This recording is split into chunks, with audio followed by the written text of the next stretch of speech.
There is a quiet contradiction in the way the human body feels today.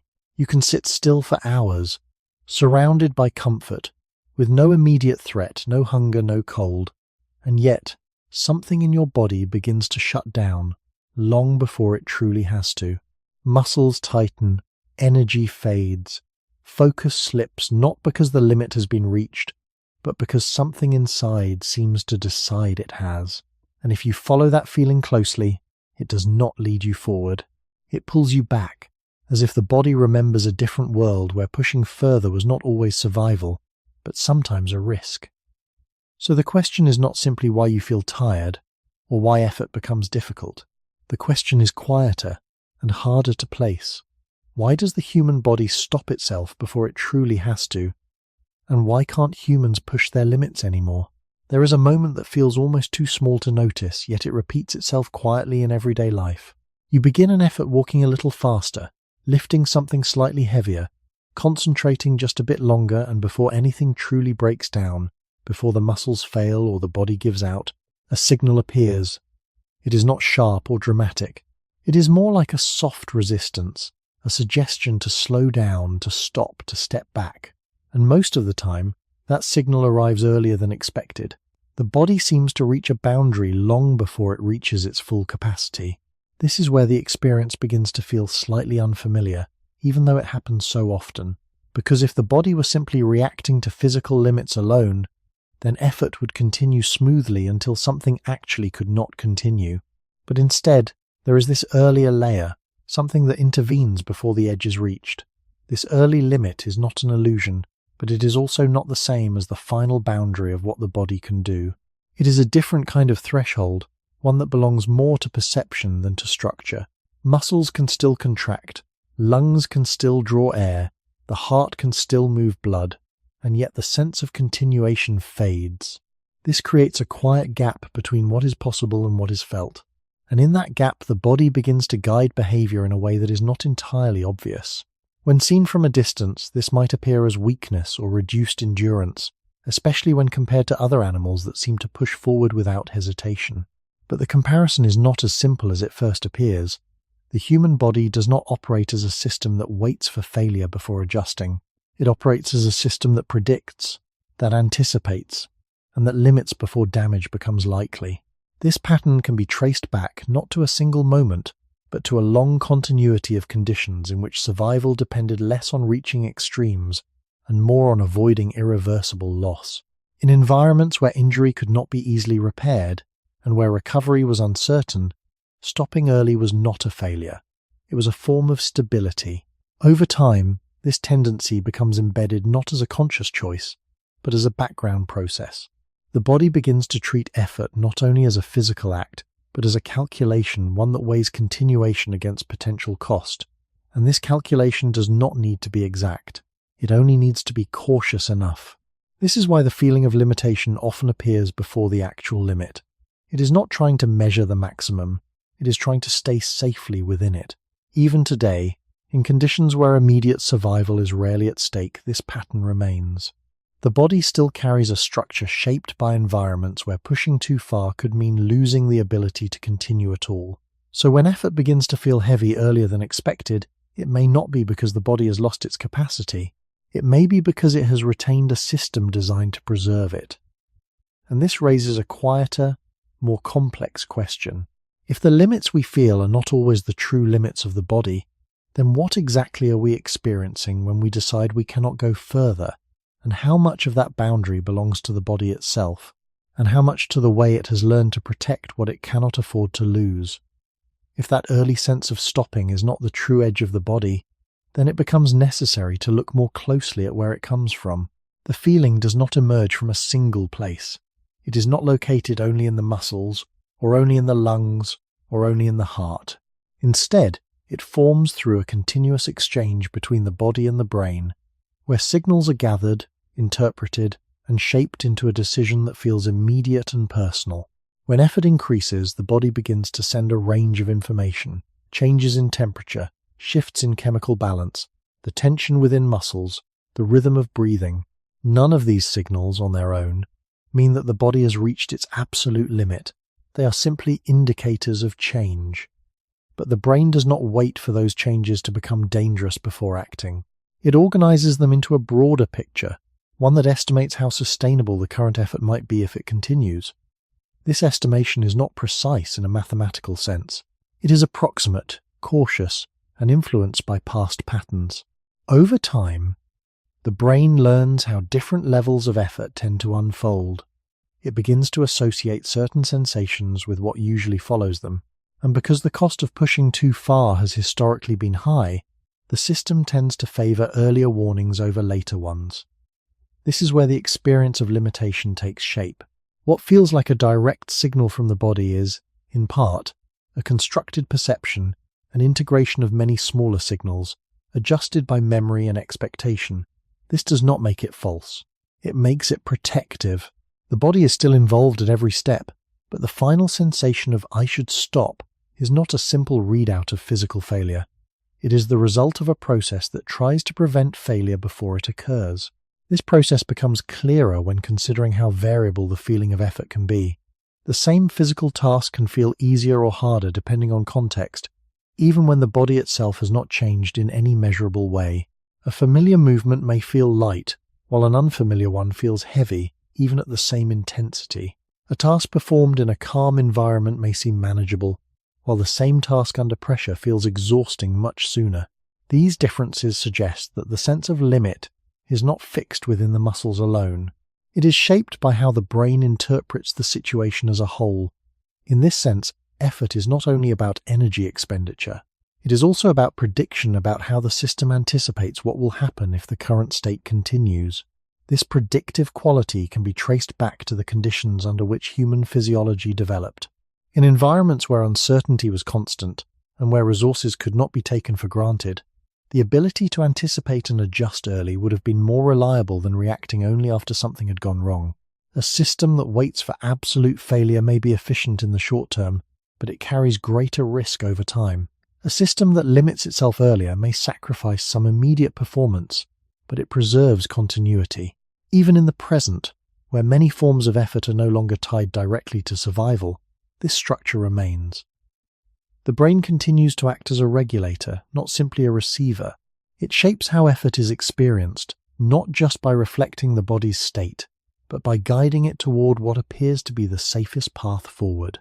And so the feeling of limitation, rather than marking the end of capacity, may instead mark the point where the system begins to hesitate, not because it cannot continue, but because it is no longer certain that continuing is worth the cost, even when that cost is no longer as immediate or as visible as it once was. When this quiet hesitation appears, it often feels personal, as if it belongs entirely to the present moment, shaped only by what the body is doing right now. But the structure behind that feeling extends further back, beyond the immediate situation, into patterns that were formed over long periods of time. The body does not arrive at each moment as something new. It carries forward tendencies that have been shaped by repeated conditions, where the cost of pushing too far was not temporary discomfort, but the risk of losing the ability to continue at all. In that context, the line between effort and danger was not always clear, and waiting to discover it directly could be too late. So the system did not evolve to search for the absolute edge. It evolved to stay within a margin that was more likely to be safe. This margin is not fixed. It shifts depending on the signals the body receives and the patterns the brain has learned to recognize. But its purpose remains consistent. It creates a buffer between what is possible and what is attempted. And over time, this buffer becomes part of how effort is experienced. It explains why the body can feel limited even when it still has capacity, and why that feeling can change from one moment to another without any visible change in physical ability. The limit is not a single point. It is a moving boundary, shaped by caution as much as by capability. This becomes clearer when considering how the body responds differently to familiar and unfamiliar forms of effort. When a movement is repeated over time, the system begins to treat it as less uncertain. The signals associated with it become easier to interpret, and the predicted cost of continuing becomes more stable. As a result, the sense of limitation often appears later, even if the physical demand remains similar. In contrast, when the body encounters something less familiar, the same level of effort can feel heavier, not because the muscles are weaker, but because the system is less certain about what will follow. This uncertainty leads to earlier caution. In this way, the feeling of reaching a limit is not only about how much energy is being used, it is also about how predictable the situation appears to be.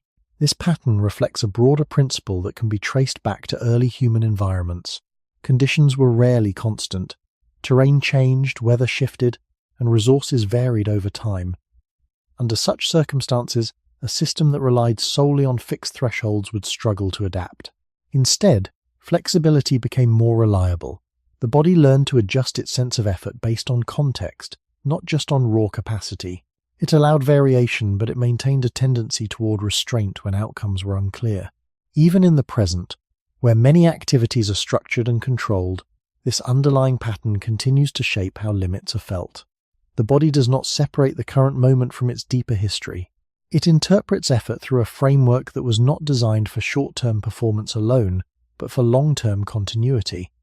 And this is where the original question begins to shift slightly.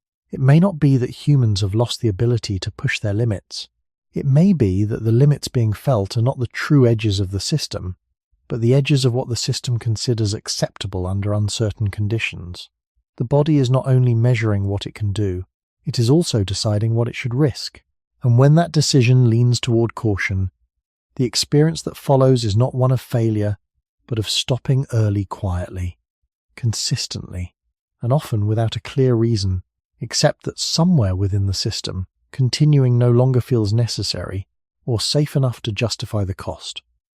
What appears as a simple sensation of effort often carries a deeper structure that is not immediately visible. The body sends signals, but those signals do not remain unchanged as they travel. They are gathered, compared, and shaped into a form that can guide action. This shaping process happens continuously, and it does not wait for a moment of crisis. It begins early, even when the body is still functioning well within its physical capacity. The brain, in this sense, is not only receiving information from the body, it is organizing that information into a pattern that determines how effort will be experienced. When muscles begin to work, they produce changes that can be detected: slight shifts in temperature, alterations in chemical balance, variations in tension. These changes are normal and expected. They do not mean that the body is failing, but the brain does not treat them as neutral. It places them within a broader context, one that includes previous experiences, current conditions, and an ongoing estimate of what might happen if the effort continues. This estimate is not exact, and it does not need to be. It is designed to be cautious rather than precise. Instead of asking how far the body can go, it asks how far it should go under the present conditions. This distinction is subtle, but it changes the entire experience of limitation. Because once effort is filtered through this process, the resulting sensation is no longer a direct measure of physical capacity. It becomes a guided perception, one that reflects both the current state of the body and the system's attempt to manage risk over time. This is why the same level of physical activity can feel different on different days, even when nothing obvious has changed. A familiar movement may feel manageable one moment and heavy the next. This variation does not necessarily mean that the body's capacity has shifted dramatically. It suggests that the way the brain is interpreting the signals has changed. Small differences in context, such as prior fatigue, environmental conditions, or even the sequence of movements leading up to the effort, can alter how the system evaluates the situation. The brain integrates these factors into its ongoing estimate, and that estimate influences how early the sense of limitation appears. From a biological perspective, this type of regulation aligns with a system that prioritizes continuity. In environments where energy availability was not constant and recovery was uncertain, it would have been more stable to regulate effort before reaching a point of strain that could not be easily reversed. The body does not need to experience failure in order to avoid it. It can adjust based on signals that suggest increasing demand, even if that demand has not yet become harmful. Over long periods, this tendency becomes part of the baseline function. The brain does not switch it on only in extreme situations. It applies it as a general rule. This does not mean that the system always limits accurately. There are moments when the sense of effort appears earlier than necessary, and others when it allows continuation further than expected. But overall, the pattern remains consistent. It favors early adjustment over late correction. And because this process operates beneath conscious awareness, The resulting experience feels immediate and unquestionable. When the body signals that it is time to stop, it does not present that signal as a suggestion. It presents it as a condition. Yet beneath that certainty, there is still a distinction between what is being felt and what is physically possible. The brain acts as a regulator, shaping the experience of effort so that the body remains within a range that has historically been sustainable. And even in a modern environment where many forms of effort no longer carry the same consequences, this regulatory pattern continues to influence how limits are perceived, quietly guiding action, not by forcing the body to stop, but by making stopping feel like the most natural and immediate choice. If the brain shapes the experience of effort rather than simply reflecting it, then the sense of limitation becomes something that can shift, even when the body itself remains largely the same. This becomes clearer when looking at how expectation and prior experience influence what the body feels capable of doing in a given moment. When an action is repeated over time, the system begins to treat it as familiar. The signals associated with that action become easier to interpret, and the predicted outcome becomes more stable. As a result, the brain tends to allow the effort to continue further before introducing a strong sense of resistance.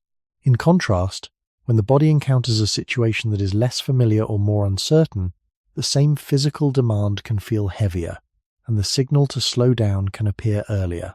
This does not require any change in muscle strength or cardiovascular capacity.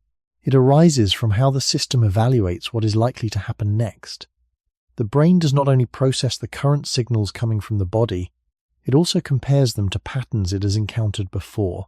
If the current pattern resembles one that previously led to strain or difficulty, the system may respond with earlier caution. If it resembles one that has been managed successfully, the system may allow more continuation. This comparison happens continuously, and it does not require conscious attention. It is part of how the body maintains stability over time. In this sense, effort is not only a measure of how much energy is being used, it is also a reflection of how predictable the situation appears to be. A predictable task allows the system to operate with less uncertainty, and therefore with less need for early limitation. An unpredictable task introduces variability, and the system responds by narrowing the range within which it is willing to operate. This narrowing is experienced as fatigue or resistance, even when the body still has the capacity to continue. The role of expectation becomes even more visible when considering how the same individual can perform differently under different conditions without any immediate change in physical ability. A task that feels manageable in a calm and controlled setting can feel significantly more difficult in an unfamiliar or pressured environment. The body is not necessarily weaker in the second situation. The system is simply less certain about how the effort will unfold. This uncertainty leads to a more conservative regulation of effort. From a broader biological perspective, this pattern reflects a system that is designed to adapt to changing conditions, rather than to maximize output in every instance.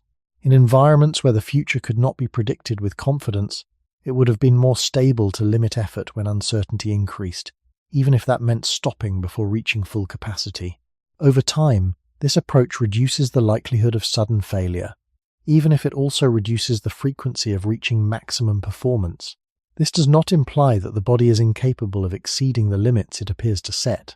Under certain conditions, when the system evaluates the situation as sufficiently predictable or necessary, it can allow effort to extend further.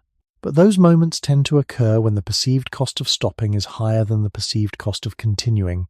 In everyday situations, where the immediate consequences are less severe, the system tends to remain cautious. It favors preserving capacity over exploring its absolute boundary. And because this regulation operates continuously, the experience that emerges feels consistent and reliable, even though it is shaped by factors that are not always visible. The sense of reaching a limit, then, is not only about the current state of the body, it is also about how the system interprets that state within a wider context of past experience and present uncertainty. The brain does not wait for the body to fail before it intervenes. It adjusts early, using expectation as part of its guidance, and in doing so it creates a form of limitation that is flexible, context-dependent, and often more conservative than the body's actual capacity, especially in conditions where the outcome of continued effort is not fully clear. When this regulatory pattern is observed over a longer span of time, it begins to reveal a consistent direction. The system does not aim to discover the outermost edge of capacity in each moment. Instead, it maintains a range that allows the body to continue functioning across many moments, under conditions that may not always be predictable. This orientation becomes clearer when considering how effort is distributed rather than how it peaks. The body is capable of brief increases in output, but it does not treat those increases as a default state. It returns, again and again, to a level that can be sustained without placing too much strain on any single system. This return is not forced. It feels natural, even when it happens earlier than expected, and over time it shapes how limits are understood. The boundary that is felt most often is not the absolute maximum, but the point at which the system prefers to stabilize. This distinction is important because it changes the way effort is experienced. What feels like an inability to continue may instead be the expression of a system that is maintaining balance. The brain, in its role as a regulator, does not only respond to signals of strain, it also monitors how different systems interact over time. Muscle activity, energy use, temperature, and internal balance are not separate processes. They are interconnected, and changes in one can influence the others. Rather than allowing each system to reach its individual limit, the brain coordinates them so that no single part is pushed too far ahead of the rest. This coordination reduces the risk of sudden imbalance, but it also means that the overall output may be limited before any one system is fully exhausted. The result is a form of control that prioritizes continuity over extremity. This pattern can be traced back to conditions where maintaining function across long periods was more reliable than achieving short bursts of maximum output. In environments where recovery was uncertain, and where energy could not always be replaced quickly, it would have been more stable to avoid deep depletion. A system that remains within a moderate range can adapt more easily to changes, while a system that repeatedly reaches its limits may require longer periods of recovery that are not always available. Over time, this preference becomes part of how the body organizes effort. It does not eliminate the ability to reach higher levels of output, but it reduces how often that ability is used. Even in modern settings, where many forms of effort are separated from immediate survival, this structure remains. The body still organizes its activity around patterns that were shaped in environments where balance was more valuable than excess. This is why the experience of effort often includes a gradual increase in resistance rather than a sudden collapse. The system does not wait until it can no longer continue. It introduces resistance early, guiding the body back toward a range that can be maintained. And because this guidance is continuous, it becomes difficult to distinguish between a true limit and a preferred limit. The feeling is similar in both cases, even though the underlying reasons are different. This does not mean that the system is always correct in its regulation. There are situations where the body could continue further without harm, and others where the signals may appear later than expected. But the general tendency remains stable. It favors caution, coordination, and sustainability. The brain, in shaping the experience of effort, is not only asking what the body can do in isolation, it is asking how long the body can continue to do it without disrupting the balance that allows it to function over time. And when that balance begins to shift, even slightly, the sensation that emerges is not a clear warning of failure, but a quieter form of resistance, one that gently redirects the body away from extremes and back toward a range where continuation feels more certain, even if that range sits well below the true edge of what is physically possible. Beneath the shifting sensations of effort and limitation, there is a quieter constraint that does not always announce itself directly. It is not felt as a sharp boundary, nor as an immediate signal to stop. Instead, it exists as a constant condition that shapes everything the body does, whether noticed or not. This condition is the availability and use of energy. Every movement, every adjustment in posture, every moment of sustained attention depends on energy being converted and distributed within the body. Even when the body appears at rest, this process continues without pause. The heart maintains circulation, the lungs continue to exchange air, and countless smaller processes operate in the background to keep internal balance intact. None of these actions are free. They all draw from the same underlying resource. This means that effort is never isolated. It is always part of a broader system where energy must be shared, allocated, and preserved. When physical activity increases, the demand for energy rises as well. But this increase does not occur in a simple, unlimited way. The body does not treat energy as something that can be expanded without consequence. Instead, it treats it as something that must be managed carefully across different systems and over time. This management is not visible in the same way that muscle movement is visible, but it influences how effort unfolds. When one system begins to use more energy, others may adjust to maintain balance. This coordination ensures that essential functions continue, even as additional demands are placed on the body. From this perspective, the sense of limitation begins to take on a different meaning. It is not only about how strong the muscles are, or how much air the lungs can process. It is also about how energy is being distributed at that moment. The body may have the structural capacity to continue an action, but if continuing would place too much strain on the overall energy balance, the system may begin to signal resistance. This resistance appears before any single part fails, because the goal is not to protect one system in isolation, but to preserve the stability of the whole. This pattern becomes clearer when considering how different types of activity interact. A task that requires sustained physical effort may feel more difficult if it follows a period of intense mental focus, even though the muscles themselves have not been heavily used. Similarly, a body that has not had sufficient time to recover may experience earlier fatigue even during moderate activity. These observations suggest that energy is not stored and used in completely separate compartments. It is part of an integrated system, where different forms of demand can influence one another. The brain, acting as a regulator, takes this integration into account. It does not wait until energy is completely depleted before adjusting behavior. It responds to changes in availability and demand, shaping the experience of effort so that the system remains within a range that can be sustained. Over longer periods of human development, this approach would have provided a form of stability in environments where energy sources were not always consistent. Food intake could vary, and periods of scarcity could not always be predicted. Under such conditions, a system that used energy without restraint would be more vulnerable to sudden depletion. A system that adjusted early, conserving energy when uncertainty increased, would be more likely to maintain function across changing conditions. This does not require precise calculation. It relies on patterns that favor caution over risk. Even in modern environments, where energy intake is often more stable, the underlying structure remains.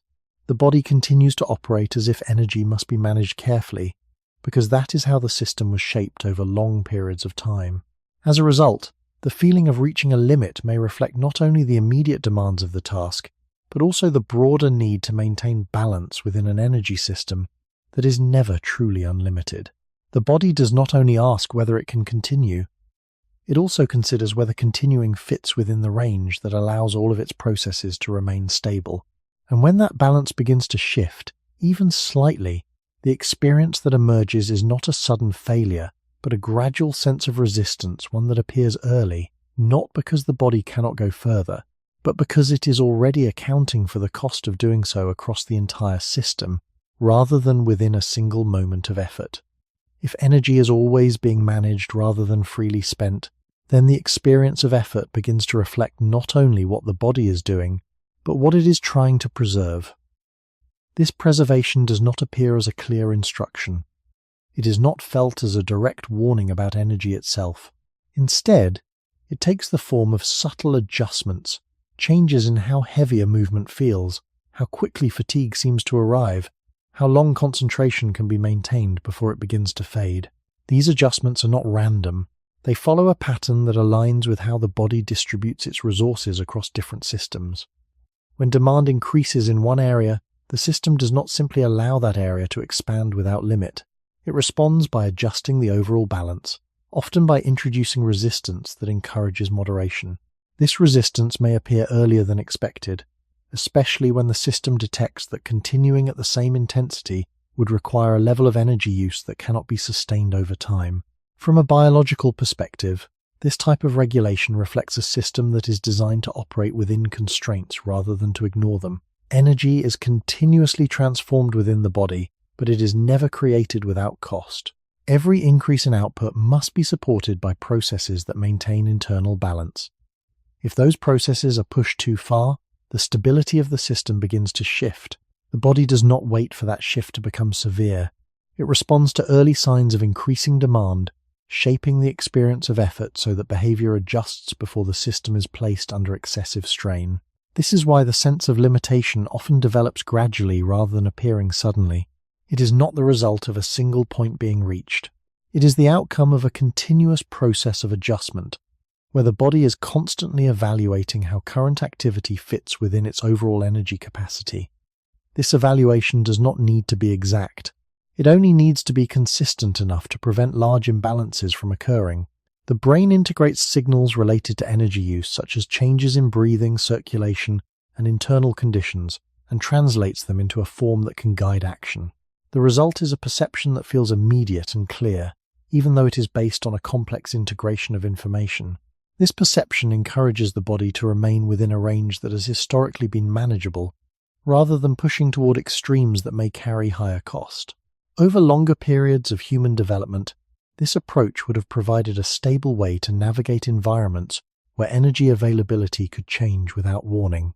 Food intake was not always predictable, and periods of higher demand could be followed by periods of scarcity. In such conditions, using energy at a rate that could not be sustained would increase the risk of later depletion. A system that adjusted early, reducing effort when signs of increasing demand appeared, would be more likely to maintain function across these fluctuations. This does not require conscious awareness. It operates as part of the background regulation that shapes how effort is experienced. Even in modern contexts, where energy intake is often more consistent, this underlying structure continues to influence behavior. The body does not treat the present environment as entirely separate from the conditions under which it developed.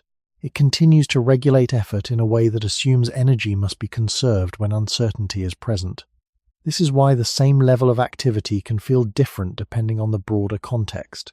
If the system interprets the situation as stable and predictable, it may allow greater continuation. If it interprets the situation as uncertain or demanding across multiple systems, it may introduce earlier resistance. In both cases, the physical capacity of the body may not have changed significantly. What has changed is how the system evaluates the cost of continuing. The feeling of limitation, then, becomes a reflection of this evaluation. It is not only about how much energy is being used in the moment. It is also about how that use fits within a broader pattern of distribution that aims to keep the entire system functioning over time. And when that pattern begins to approach a boundary, even if that boundary is still far from the absolute limit, the body responds by shaping the experience of effort, quietly guiding it toward a level that can be maintained, rather than one that risks exhausting resources that cannot be easily replaced within the immediate future. When energy is viewed not as something that runs out suddenly, but as something that is continuously balanced, the experience of reaching a limit begins to take on a more gradual and layered form. The body does not move from full capacity to complete exhaustion in a single step. Instead, it passes through a range of states, each shaped by how energy is being used, restored, and redistributed at that moment. Within this range, the sensation of fatigue begins to emerge long before any absolute boundary is reached. This emergence is not a sign that the system has failed. It is part of how the system maintains its internal balance. As activity continues, the body adjusts multiple processes at once. Breathing may deepen, circulation may increase, and internal conditions shift to support the ongoing demand. These changes are necessary, but they also carry a cost. They require coordination across systems that are already active, and they must be sustained for as long as the effort continues.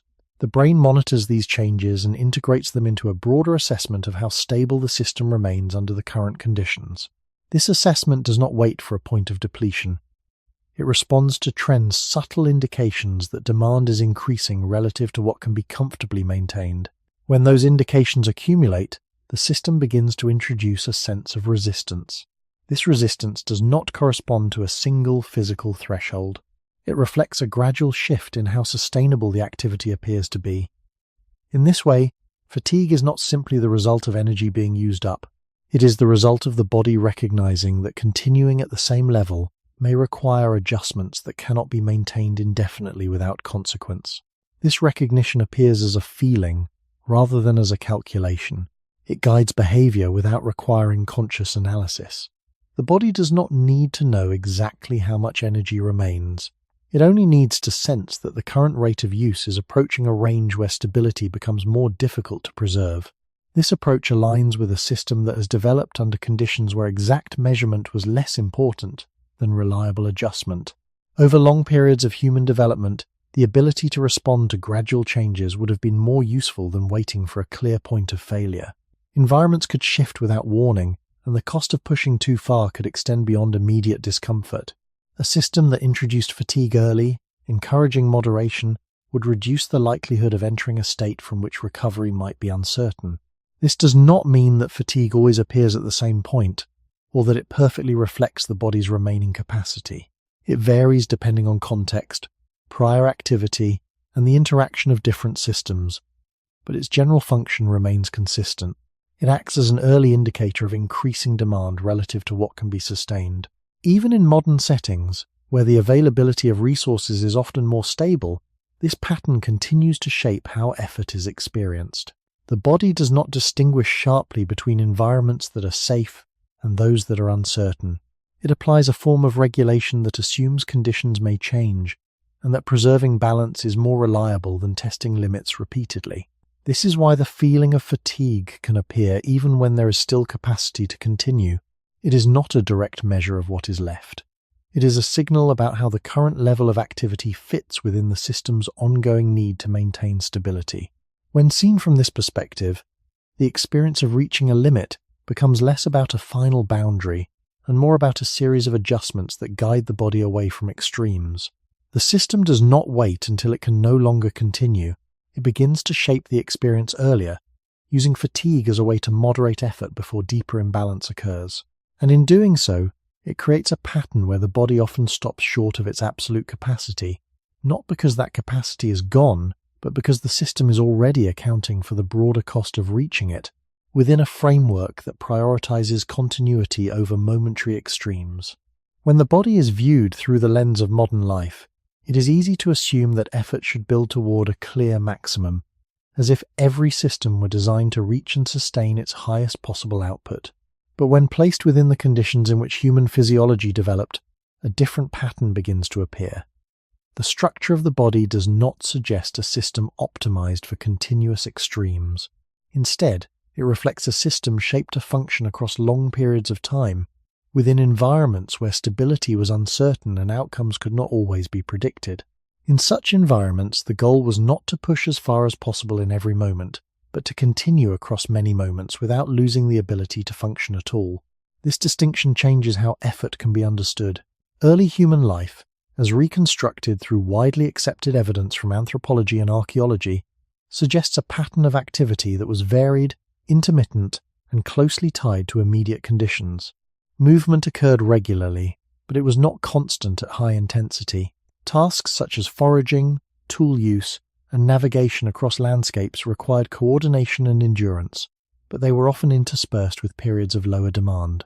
The body adapted to this rhythm, developing the capacity to move efficiently over time rather than to sustain maximum output without pause. This does not imply that intense effort never occurred. There would have been moments of higher demand, such as when responding to environmental challenges or navigating difficult terrain, but these moments were part of a broader pattern, not a continuous state. The body did not operate at its limits as a default condition. It shifted between levels of effort, allowing recovery to occur alongside activity.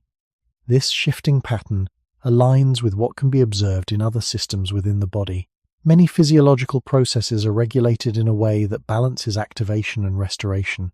Periods of increased demand are followed by periods where the system returns toward a more stable state. This balance supports long-term function even when conditions change.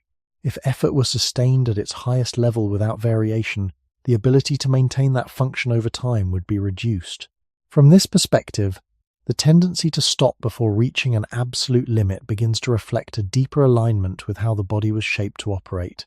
The system is not structured to continuously explore its maximum capacity. It is structured to remain within a range that allows it to adapt to changing conditions without losing stability.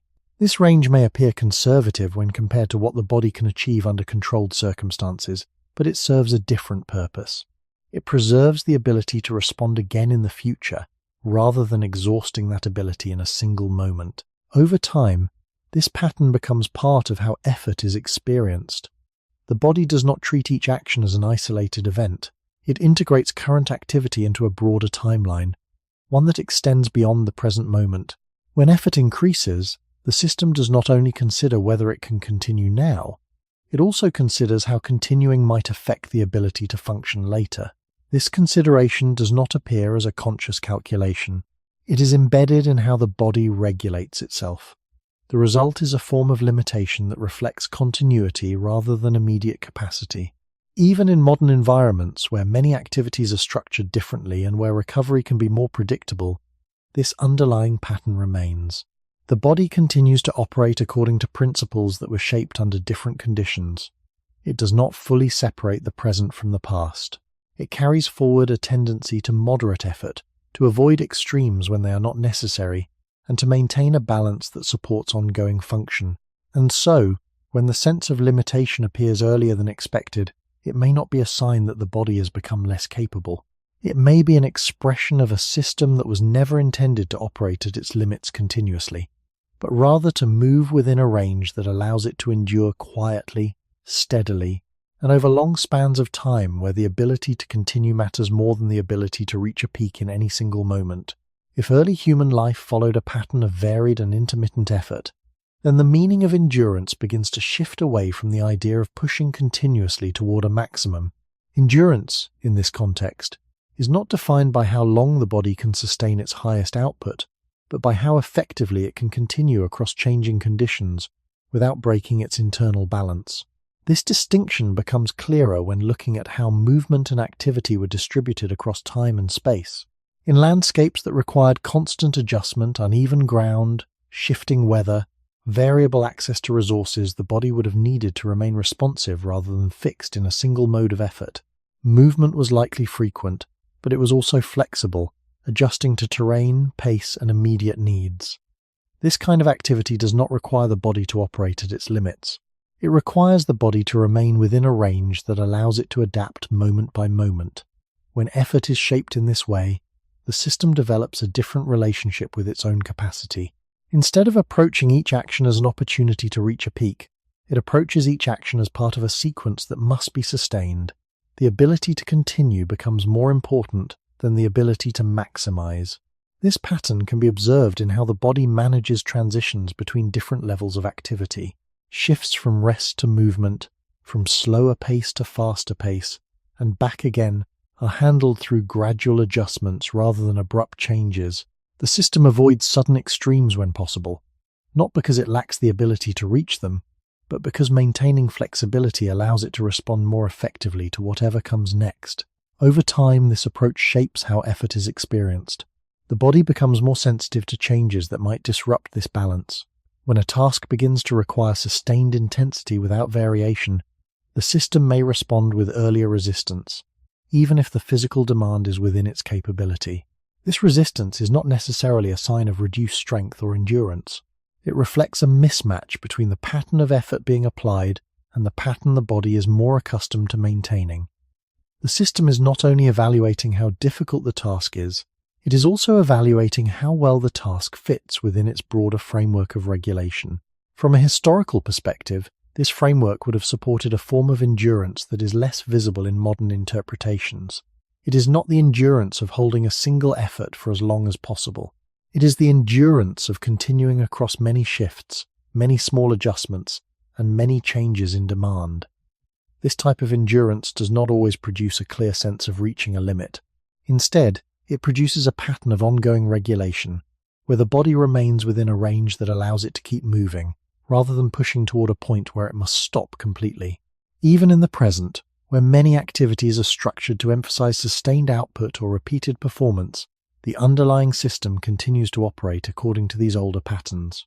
The body still prefers variation over uniform intensity, and it still introduces resistance when effort becomes too fixed or prolonged in a single direction. This does not prevent the body from adapting to new demands, but it means that such adaptation often requires time and repetition before the system treats the new pattern as stable. Until that stability is established, the sense of limitation may appear earlier, not because the body cannot perform the task, but because the system has not yet integrated it into its range of sustainable patterns.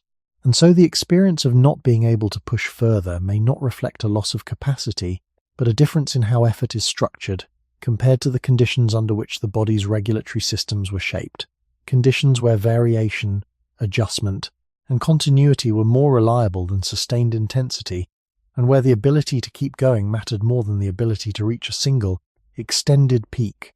When effort is shaped by variation rather than by continuous intensity, the role of recovery begins to take on a different meaning. Recovery is often imagined as something that happens only after exhaustion, as a separate phase that follows a period of maximum output. But in a system that operates within fluctuating conditions, recovery is not confined to a single moment. It is distributed throughout activity itself. Small adjustments in pace, brief pauses, changes in movement, and shifts in attention all contribute to a continuous process of partial restoration.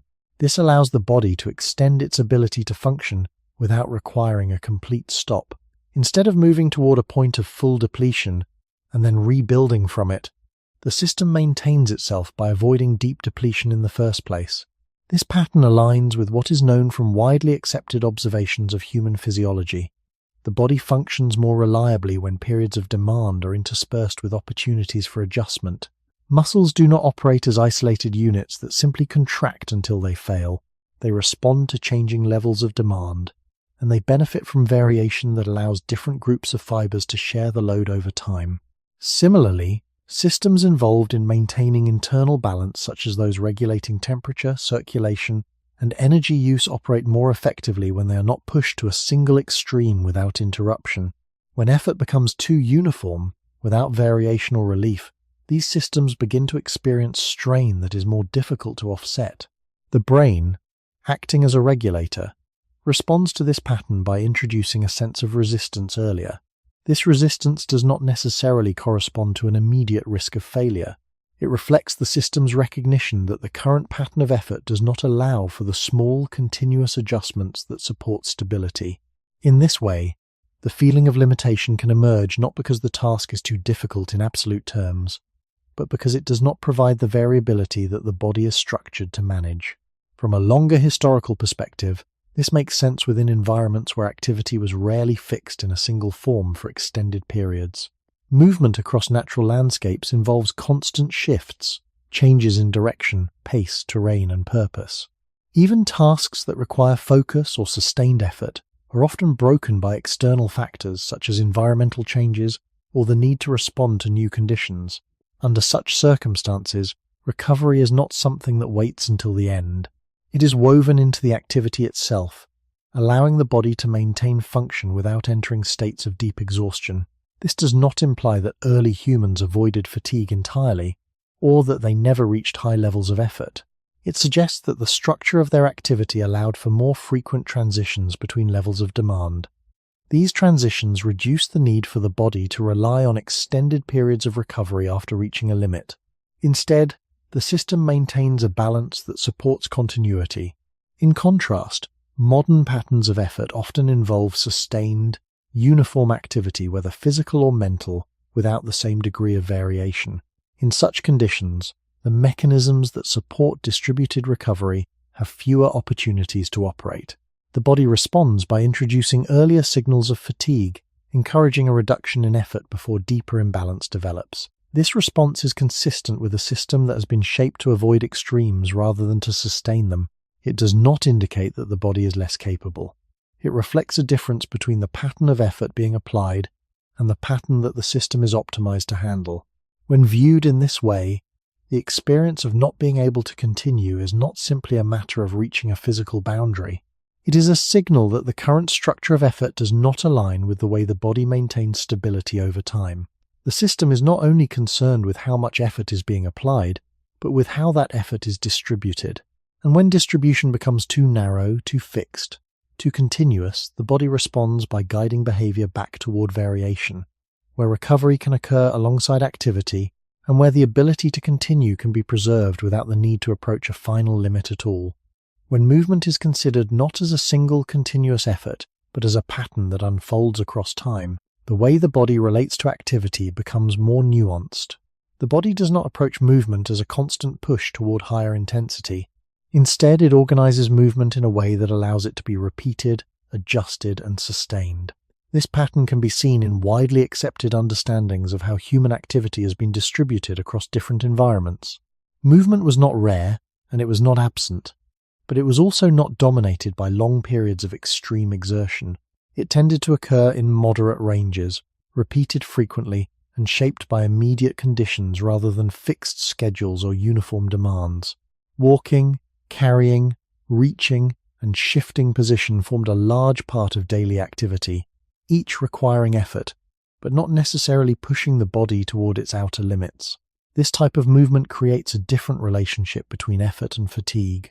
When activity remains within a moderate range, the body is able to regulate itself more smoothly. Energy use can be adjusted gradually, and different systems can share the load without any single system becoming overwhelmed. The sense of fatigue may still appear, but it often develops slowly, allowing the body to respond with small changes rather than abrupt stops. In contrast, when movement becomes concentrated into fewer periods of higher intensity, the demands on the system become more compressed. Instead of distributing effort across time, the body is asked to sustain it in a more focused way.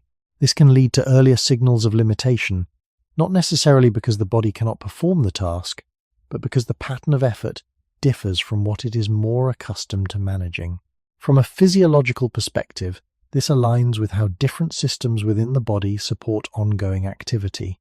Muscles, for example, are capable of producing force across a range of intensities, and they function most efficiently when that force is varied rather than held at a constant maximum.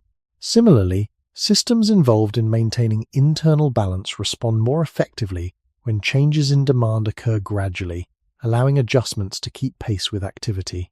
When intensity remains moderate and variable, these systems can operate together without placing excessive strain on any one part. Over longer periods of human development, this pattern of frequent, moderate movement would have supported a form of endurance that is less about reaching a peak and more about maintaining continuity. The body becomes adapted to moving often, but not always at its highest level.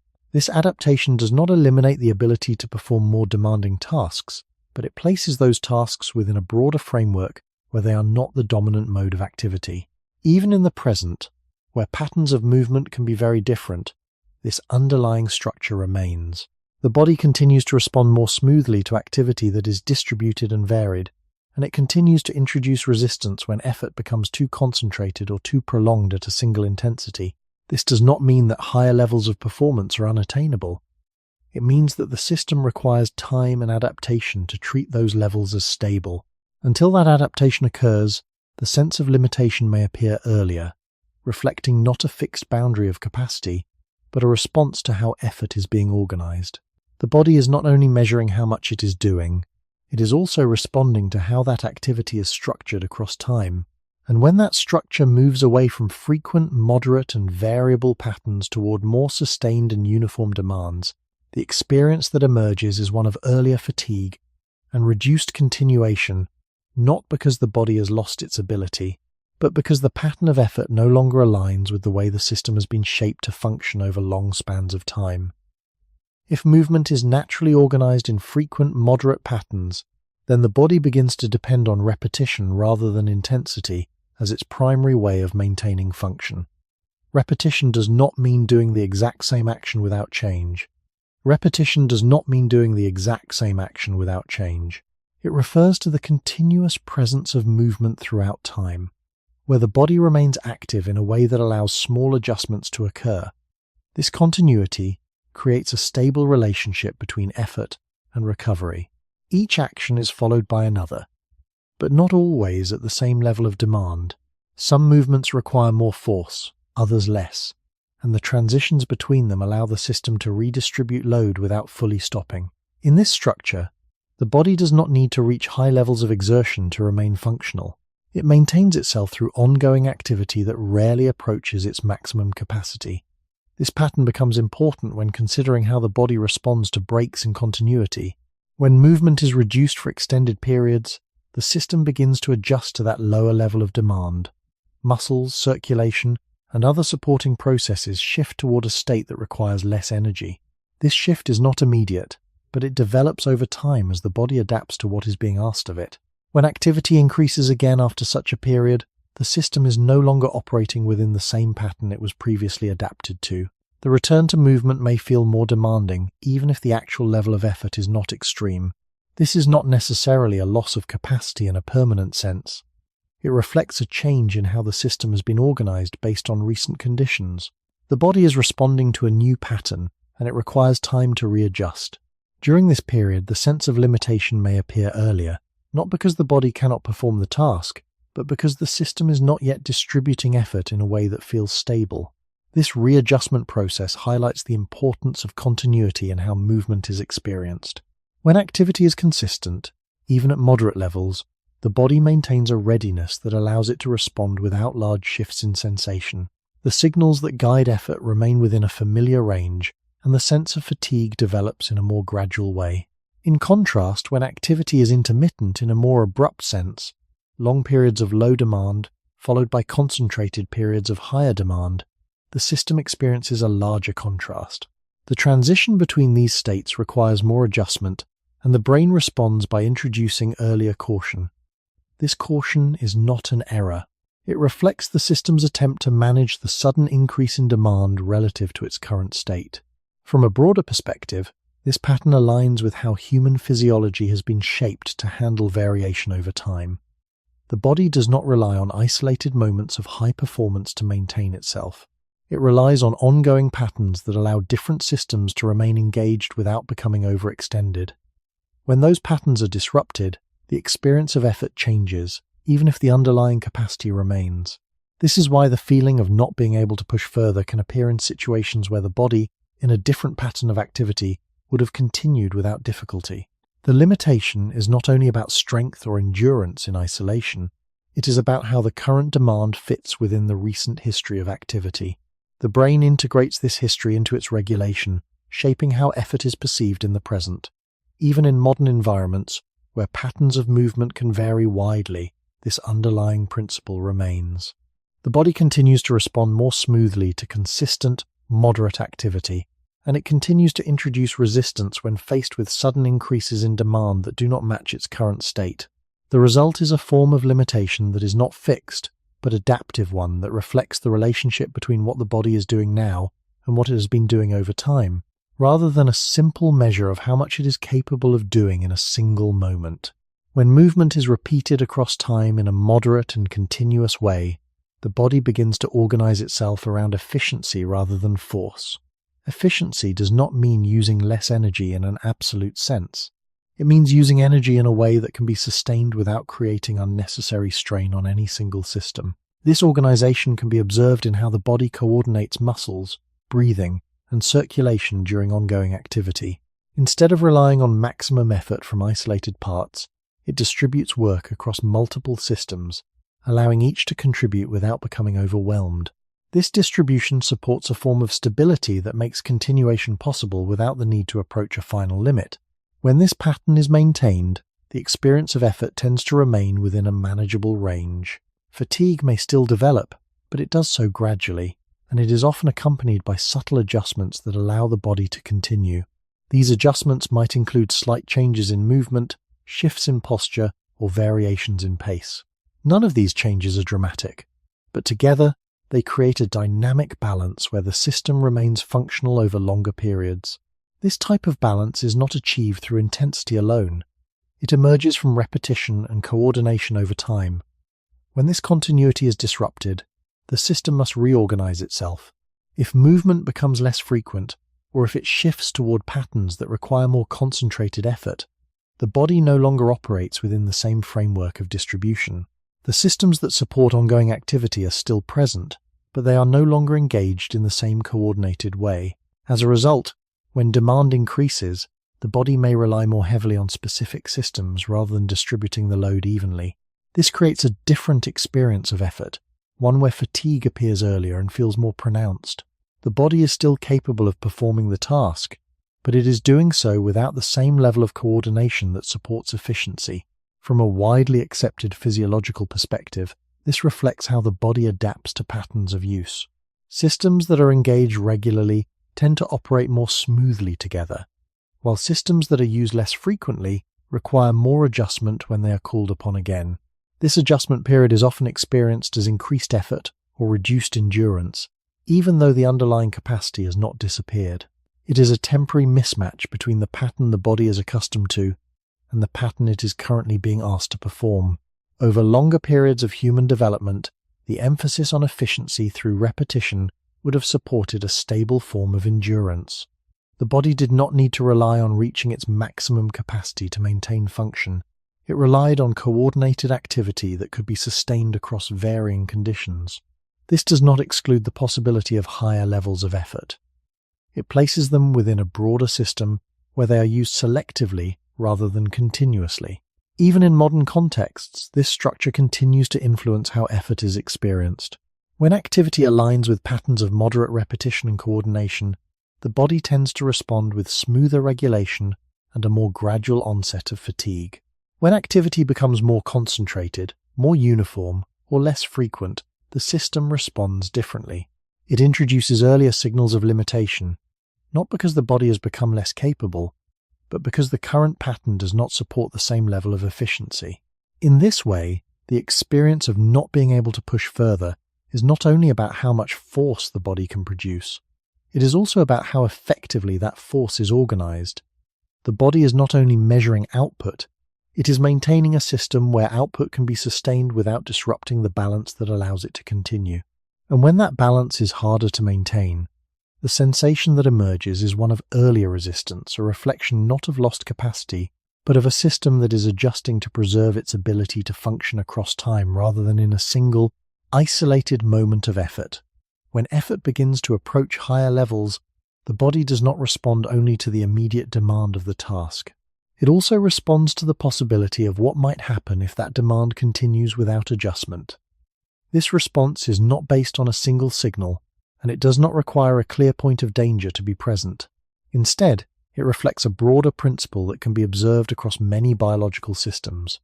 Avoiding conditions that could lead to damage is often more stable than reacting after damage has already occurred. In this sense, the body does not treat effort and risk as separate categories. As effort increases, the potential for strain, imbalance, or injury also increases, even if that potential is not yet visible. The brain, acting as a regulator, integrates this relationship into how effort is experienced. It does not wait for structural limits to be reached. It introduces caution earlier, shaping the sensation of effort in a way that encourages moderation before the system is placed under excessive stress. This pattern becomes clearer when considering how the body handles uncertainty. In environments where outcomes are not fully predictable, and where the consequences of injury or failure could be difficult to recover from, a system that limits itself early would be more likely to maintain function over time. The cost of pushing too far is not only the immediate strain on muscles or energy systems. It includes the possibility of longer-term disruption, reduced mobility, impaired coordination, or the inability to respond to future demands.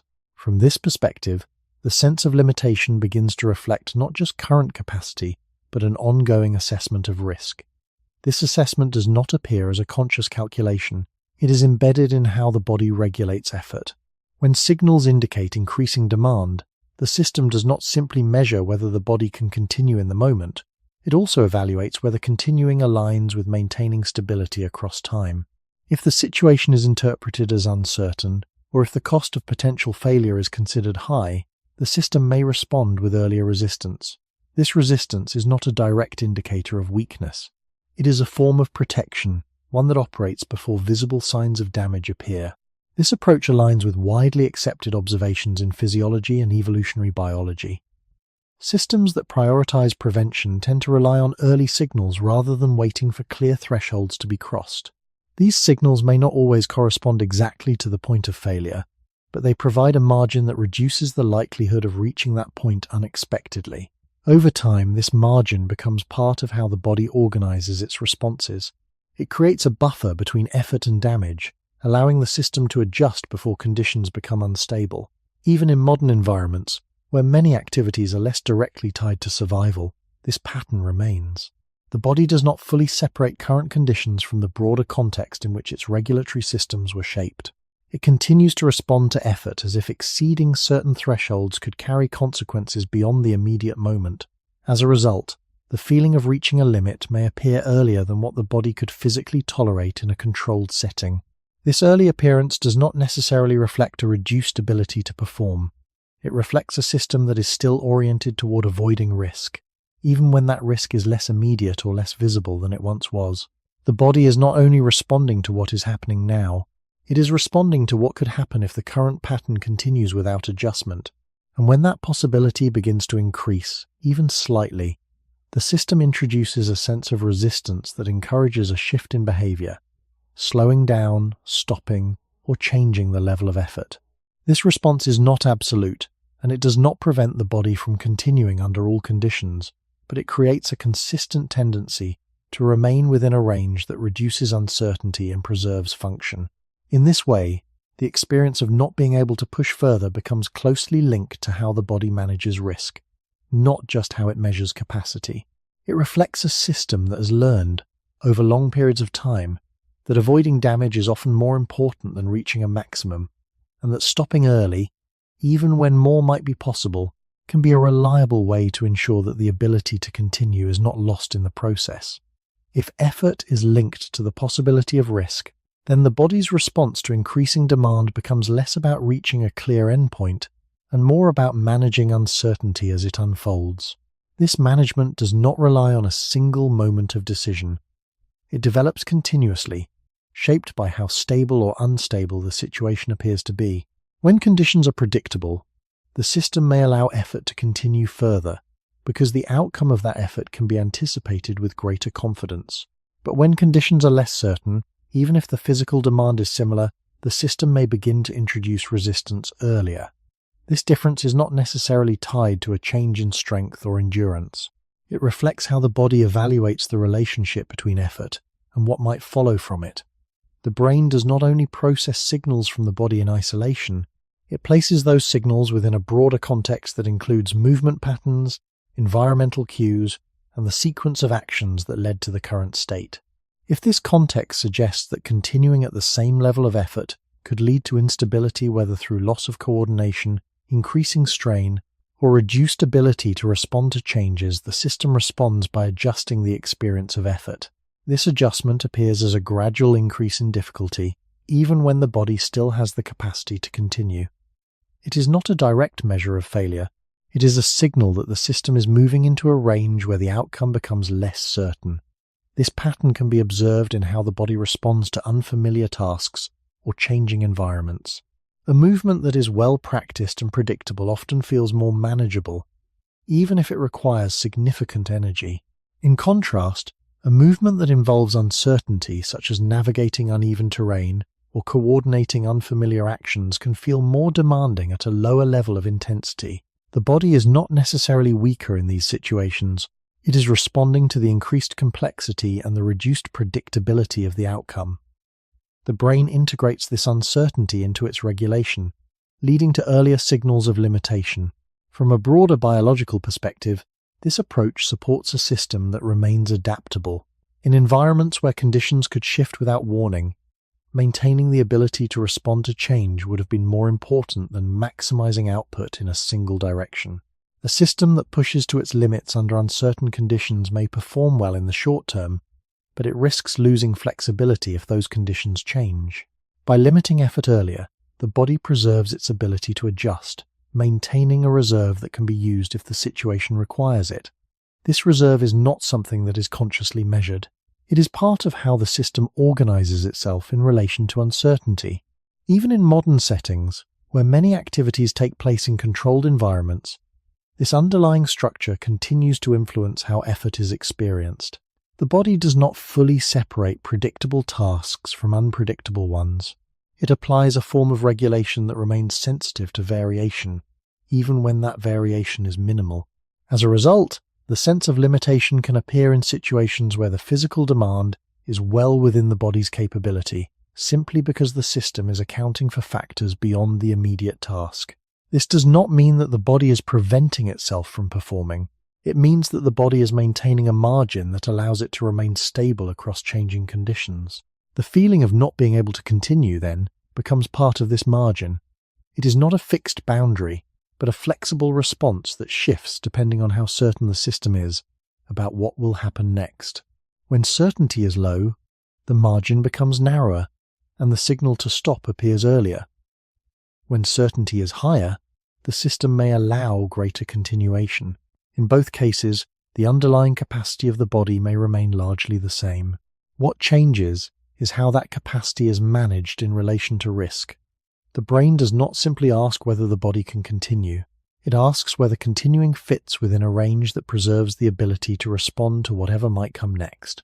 And when that range begins to narrow, the experience that emerges is one of increasing effort and earlier limitation, not because the body has reached its true edge, but because it is adjusting to maintain stability in the face of uncertainty that may not be immediately visible, but is always being accounted for in the background of how effort is felt. When the body narrows its range under uncertainty, it is not only responding to the present moment, but also preserving the ability to act in the moments that follow. This preservation introduces another layer to how limits are experienced. The system does not treat effort as a single event with a clear beginning and end. It treats it as part of a sequence, where each action influences what can be done next. In this sequence, the value of holding something back becomes more visible. If all available capacity were used at once, there would be little room left to respond to unexpected changes. But if a portion of that capacity remains unused, the system retains flexibility. It can adjust, compensate, or react when conditions shift. This unused portion is often referred to as a reserve, not in the sense of a fixed store that can be measured precisely, but as a functional margin that allows the body to remain adaptable. The existence of such a margin is supported by widely accepted observations in physiology, where performance is often limited not by absolute depletion, but by regulatory processes that maintain stability across systems. The brain, acting within this framework, does not aim to reduce effort to the lowest possible level. It aims to keep effort within a range that leaves room for adjustment. This means that the point at which the body begins to signal limitation may occur before all available capacity has been used. The signal reflects not only the current demand, but also the need to maintain this margin. When effort approaches a level where that margin would be reduced too far, the system responds by increasing the sense of difficulty. This response encourages a shift, slowing down, changing intensity, or stopping before the reserve is fully consumed. From a broader perspective, this pattern aligns with how biological systems manage variability. Environments are not always stable, and conditions can change in ways that require immediate response. A system that operates at its limits leaves little space for such response. A system that maintains a margin can adapt more effectively. Over long periods of human development, this approach would have supported a form of endurance that is not defined by how far the body can go in a single effort, but by how reliably it can continue across many efforts without losing its ability to respond.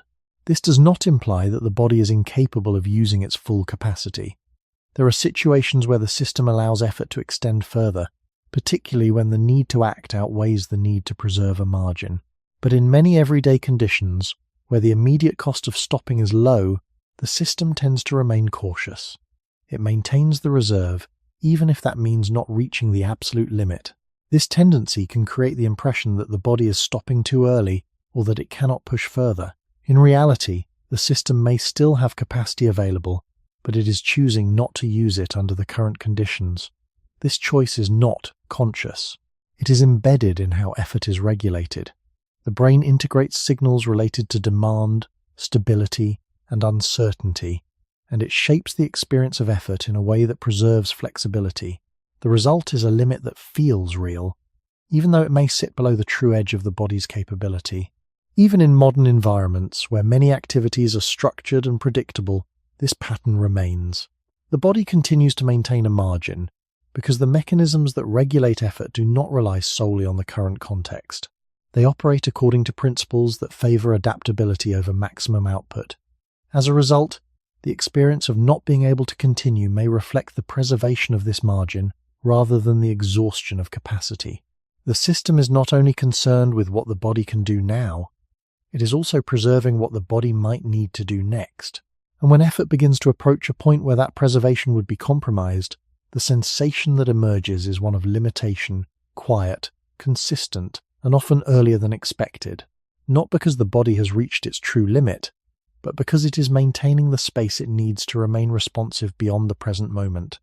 If the body consistently maintains a margin rather than using its full capacity, then over time this margin begins to feel like the limit itself. The distinction between what is available and what is used becomes less visible because the system rarely allows that boundary to be crossed. What remains is the repeated experience of stopping at a certain point, a point that feels stable, familiar, and difficult to move beyond. This familiarity is not accidental. It emerges from patterns that are reinforced through repeated regulation. Each time the body approaches a level of effort where continuing might reduce its ability to remain stable, the system responds in a similar way, introducing resistance, encouraging moderation, and guiding behavior back toward a range that can be sustained. Over time, this response becomes predictable, and the point at which it appears begins to feel fixed, even though it is not. This process can be understood as a form of learning, but not in the sense of conscious practice. It is a gradual adjustment in how the system organizes its responses to effort. The brain does not only react to immediate signals, it also adapts based on how those signals have been interpreted in the past. If a certain level of effort is consistently followed by a reduction in activity, whether due to fatigue, discomfort, or a shift in conditions, the system begins to associate that level with a natural stopping point. This association does not require precise measurement. It develops through repetition, shaping how future effort is experienced. As a result, the sensation of reaching a limit can become more consistent over time, even if the underlying capacity of the body remains flexible. This pattern is supported by widely accepted observations in neuroscience and physiology, where repeated responses can influence how signals are processed and interpreted. The brain integrates past experiences into its ongoing regulation, adjusting how strongly it responds to similar conditions in the future. This does not mean that the limit is permanently fixed. It remains adaptable, capable of shifting when conditions change, or when the system is exposed to different patterns of activity. But in the absence of such changes, the perceived limit can remain stable, reinforced by the consistency of the body's responses. This stability can create the impression that the body has a clearly defined boundary that cannot be exceeded. In reality, that boundary is shaped by regulation rather than by absolute capacity. It reflects the point at which the system has learned to maintain balance, not necessarily the point at which the body can no longer continue. The difference between these 2 points is not always obvious, because the experience of effort does not distinguish between them. The sensation of limitation feels the same, whether it arises from approaching a true physical boundary or from a regulatory threshold that has been set more conservatively. Over longer periods of human development, this type of regulation would have supported consistency in behavior. A system that responds in predictable ways to similar levels of effort is easier to maintain and less likely to encounter sudden disruptions. It creates a rhythm of activity that aligns with the body's capacity to recover and adapt over time. Even in modern environments, where conditions can be more controlled and where the need to preserve energy or avoid risk may be less immediate, this pattern continues to shape how limits are felt. The body does not reset its regulatory framework simply because the environment has changed. It continues to operate according to patterns that have been reinforced through repeated use. This is why the sense of limitation can feel so stable even when it is not fixed in a structural sense. The system has learned where to stop, and it returns to that point consistently, not because it cannot go further, but because it has not been guided, over time, to treat further effort as stable or necessary. And so the limit that is felt becomes less a reflection of what the body is capable of, and more a reflection of what the system has come to recognize as its preferred boundary, one that has been shaped gradually, reinforced quietly, and maintained not through force, but through repetition that makes it feel natural to stop at the same place again and again.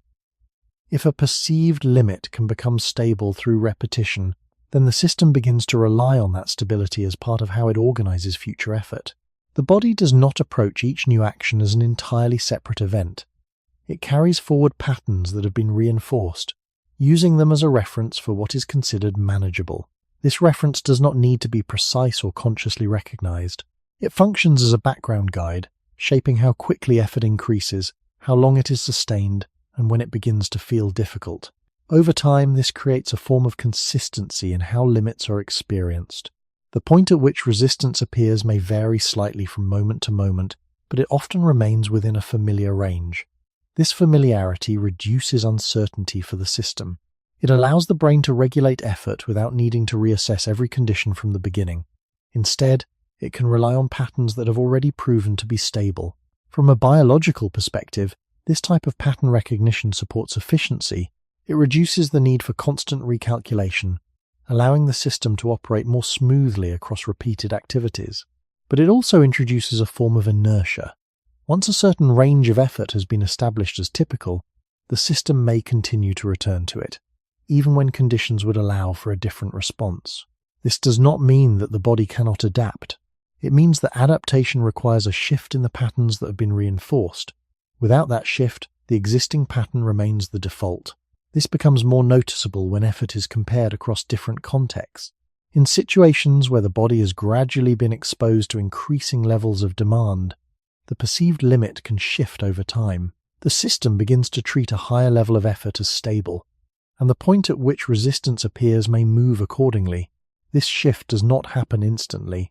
It develops through repeated exposure, where the system learns that continuing beyond the previous boundary does not lead to instability. In contrast, when exposure to higher levels of effort is infrequent or inconsistent, the system has less reason to adjust its expectations. The familiar boundary remains in place, and the sense of limitation continues to appear at the same point. This pattern aligns with widely accepted understandings of how the brain and body adapt to repeated conditions. Systems that are exposed to consistent patterns tend to adjust in ways that support those patterns, while systems that encounter variability without continuity tend to maintain more conservative responses. The body does not simply expand its capacity because it is possible. It expands its operational range when it has learned that doing so remains stable across repeated experiences. Until that learning occurs, the system continues to regulate effort within the range it already recognizes. Even in modern environments, where opportunities for higher levels of performance may be more accessible, this underlying principle continues to shape how effort is experienced. The body does not automatically interpret new possibilities as safe or sustainable. It evaluates them through the lens of existing patterns. If those patterns suggest that a certain level of effort is where stability is maintained, the system will continue to guide behavior toward that level. The result is a limit that feels consistent, even when it is not fixed in a structural sense. It is maintained by the repetition of responses that reinforce it over time. This does not make the limit permanent. It remains flexible, capable of shifting under different conditions. But without consistent changes in how effort is applied and experienced, the system has little reason to move beyond its established range. And so the boundary that is felt continues to reflect not only what the body can do, but what it has repeatedly done and what it has learned. Through that repetition, to treat as the point where continuation begins to feel uncertain enough to warrant stopping, even when the capacity to go further may still be present beneath that familiar and quietly maintained threshold. When a boundary is repeated often enough, it begins to feel less like a response and more like a characteristic of the body itself. The distinction between this is where I usually stop and this is where I can stop becomes less clear, because the system no longer treats the boundary as flexible. It treats it as expected. This expectation does not appear as a conscious belief. It is embedded in how effort unfolds from the beginning of an action. Even before the body reaches the point where resistance typically appears, the system has already begun to shape the pace and intensity of movement in a way that aligns with that familiar boundary. The result is a pattern where the body approaches its limit in a similar way each time, reinforcing the same experience again and again. This reinforcement does not require deliberate intention. It emerges from how the brain organizes signals in relation to what it has learned to anticipate. When an action begins, the system is not starting from a neutral state. It is already influenced by previous outcomes. If a certain level of effort has consistently led to stopping, the system begins to prepare for that outcome in advance. This preparation can be subtle. It may appear as a slightly earlier sense of strain, a quicker rise in perceived effort, or a gradual reduction in the willingness to continue. These changes are not dramatic, but they guide the body toward the same endpoint even when conditions might allow for a different result. From a widely accepted physiological perspective, this reflects how perception and regulation interact. The brain does not only respond to incoming signals, it also generates expectations about what those signals will become. These expectations influence how signals are interpreted, shaping the experience of effort in a way that aligns with past patterns. Over time, this creates a feedback loop.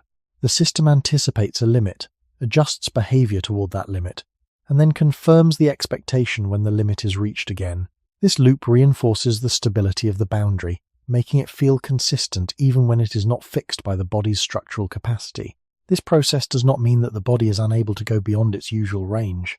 It means that the system requires a different pattern of experience to shift its expectations. Without that shift, the existing loop continues to operate, guiding effort along a familiar path. This is why the sense of limitation can feel so immediate and convincing. It is not only based on current conditions, it is supported by a history of repeated outcomes that have shaped how those conditions are interpreted. Over longer periods of human development, this type of pattern reinforcement would have supported stability. A system that responds consistently to similar levels of demand is less likely to encounter unexpected failure. It creates a reliable rhythm of activity, where the body operates within a range that has been proven to be manageable. Even in modern environments, where the consequences of reaching higher levels of effort may be less severe, this pattern remains. The body does not automatically revise its expectations simply because the context has changed. It continues to rely on patterns that have been reinforced over time. This can make the boundary feel fixed, even when it is not. The system is not only responding to what is possible, it is responding to what has been repeatedly experienced as stable. And so the limit that is felt becomes a combination of capacity and expectation, where the latter quietly shapes how the former is expressed. The body does not need to reach its true edge to feel that it has reached a limit. It only needs to arrive at a point that it has learned, through repetition, to recognize as the place where continuation becomes less certain. And once that recognition is established, the system returns to it with consistency, guiding effort toward a boundary that feels real, not because it cannot be moved, but because it has been experienced so many times that it no longer feels like something that can change at all. When the body is examined not only through present experience but through the traces it leaves behind, a quieter form of evidence begins to appear. Bones, joints and surfaces that have carried movement over long periods retain signs of how that movement was distributed. These traces do not describe single moments of extreme effort. They reflect patterns that unfolded across years, shaped by repetition, variation, and the need to continue rather than to peak. From widely accepted findings in anthropology and bioarchaeology, skeletal remains often show signs of wear that are consistent with ongoing, moderate use rather than continuous maximum strain. Joints may display gradual changes that suggest repeated loading, but not necessarily the kind of abrupt damage that would result from sustained extremes without recovery. This distinction is subtle, but it aligns with the broader pattern already observed in how the body regulates effort. The structure of the skeleton supports movement across time, not just movement at its limits. Surfaces that interact, such as those within joints, are adapted to handle repeated contact and shifting loads. They function best when force is distributed and varied, allowing stress to be shared rather than concentrated in a single, unchanging direction. When this variation is present, the system can maintain itself even as it undergoes continuous use. When variation is reduced and force becomes more uniform or concentrated, the patterns of wear begin to change. From this perspective, the traces left in the body do not suggest a system that was regularly pushed to its absolute capacity. They suggest a system that operated within a range that allowed it to continue functioning without frequent structural breakdown. This does not imply that injury or strain did not occur. It indicates that the dominant pattern of activity was not one of constant extremes. The body was used often and repeatedly, but in ways that allowed it to remain intact over time. This pattern is consistent with the idea that effort was distributed rather than concentrated. Movement was integrated into daily life, shaped by environment and necessity, and adjusted as conditions changed. The skeleton reflects this integration. It does not record every instance of effort in detail, but it retains the cumulative effect of how effort was applied. When viewed as a whole, These effects point toward a system that balanced use with preservation, allowing for activity without requiring constant recovery from maximum strain. This balance also helps explain why the body tends to introduce limitation before reaching a structural boundary. The regulatory processes that guide effort are not separate from the structure they support. They are aligned with it. The brain shapes the experience of effort in a way that reduces the likelihood of reaching conditions that would produce damage visible in the skeleton. The early signals of fatigue, the tendency to stop before exhaustion, and the maintenance of a margin all contribute to preserving the integrity of the system over time. Even in modern contexts, where activity patterns can differ significantly from those of earlier environments, the underlying structure of the body remains the same. Bones and joints still respond to how force is distributed, and the regulatory systems that guide effort continue to operate in ways that favor continuity. When effort becomes too concentrated or too prolonged without variation, the system responds with earlier resistance, encouraging a return to patterns that are more sustainable. The traces of wear in the body, whether observed directly or understood through broader study, do not suggest a design built for constant maximum output. They suggest a design built for endurance in a different sense, one that depends on repetition, variation, and the careful distribution of effort across time. And when the body begins to signal limitation earlier than expected, it may be reflecting this deeper alignment between structure and regulation, where the goal is not to reach the edge in each moment, but to ensure that the system can continue across many moments without crossing a threshold from which recovery would be uncertain or incomplete. If the traces preserved in the body reflect patterns of repeated, moderate use rather than constant extremes, then the way force was applied becomes just as important as how much force was applied. The skeleton does not only record that movement occurred, it reflects how that movement was organized, whether force was distributed across different structures or concentrated in the same areas over time. From widely accepted interpretations in bioarchaeology, variations in bone density and joint surfaces can indicate how load was shared throughout the body.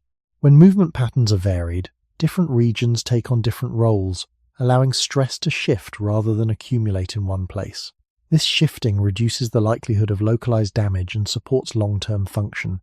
It suggests a pattern of activity where no single structure is consistently pushed to its limit, even if the body as a whole remains active. This form of distribution aligns with the broader regulatory patterns already observed. The body does not favor concentrating effort into a single, continuous demand. It favors spreading that demand across time and across systems. When this distribution is maintained, the system can absorb repeated use without reaching a point where structural limits are frequently tested. The skeleton, in this sense, becomes a record of balance. It shows that the body was engaged, but also that it was not repeatedly driven to the same extreme point without variation.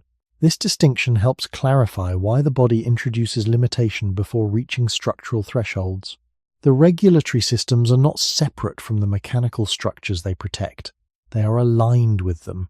The brain shapes effort in a way that supports the distribution of load, encouraging patterns of movement that reduce concentrated strain.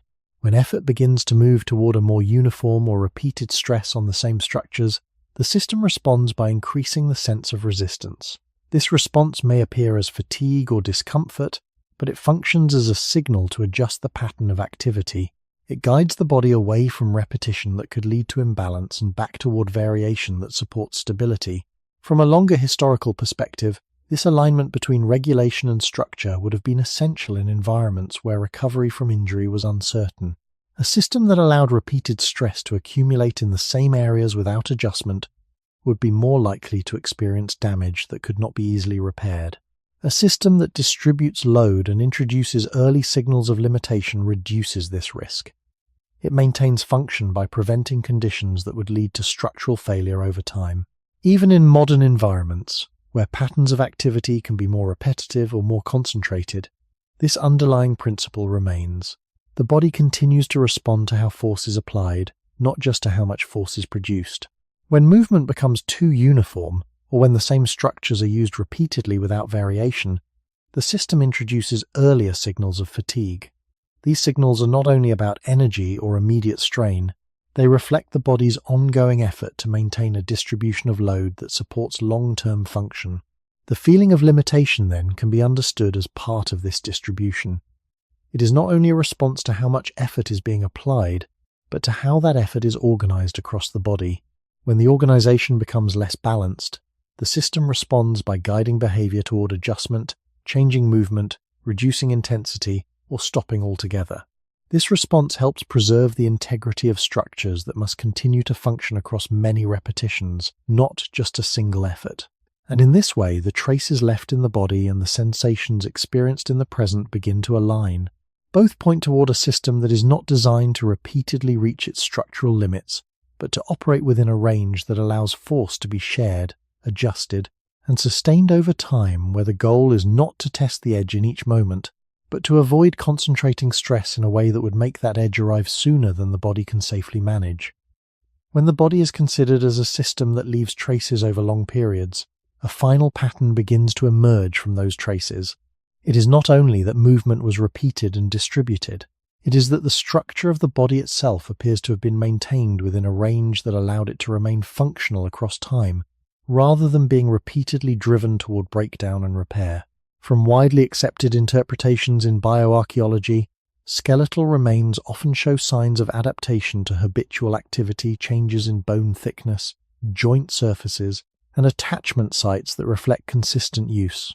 These changes do not indicate a body that was constantly failing and rebuilding from extreme strain. They suggest a body that adjusted gradually to patterns of use, maintaining integrity through adaptation rather than through repeated recovery from damage. This distinction is important because it aligns with how living systems generally preserve themselves. Adaptation that occurs within a stable range is more reliable than adaptation that depends on frequent disruption. The body responds to repeated, manageable stress by strengthening structures over time, allowing them to handle similar demands more efficiently. But when stress becomes excessive or too concentrated, the pattern shifts from adaptation to damage. The regulatory systems that shape effort appear to operate with this distinction in mind. They guide the body toward levels of activity that support adaptation, without regularly crossing into conditions that would require repair. This guidance is not exact, but it creates a tendency to remain within a range where the system can adjust gradually. The traces in the skeleton reflect this tendency.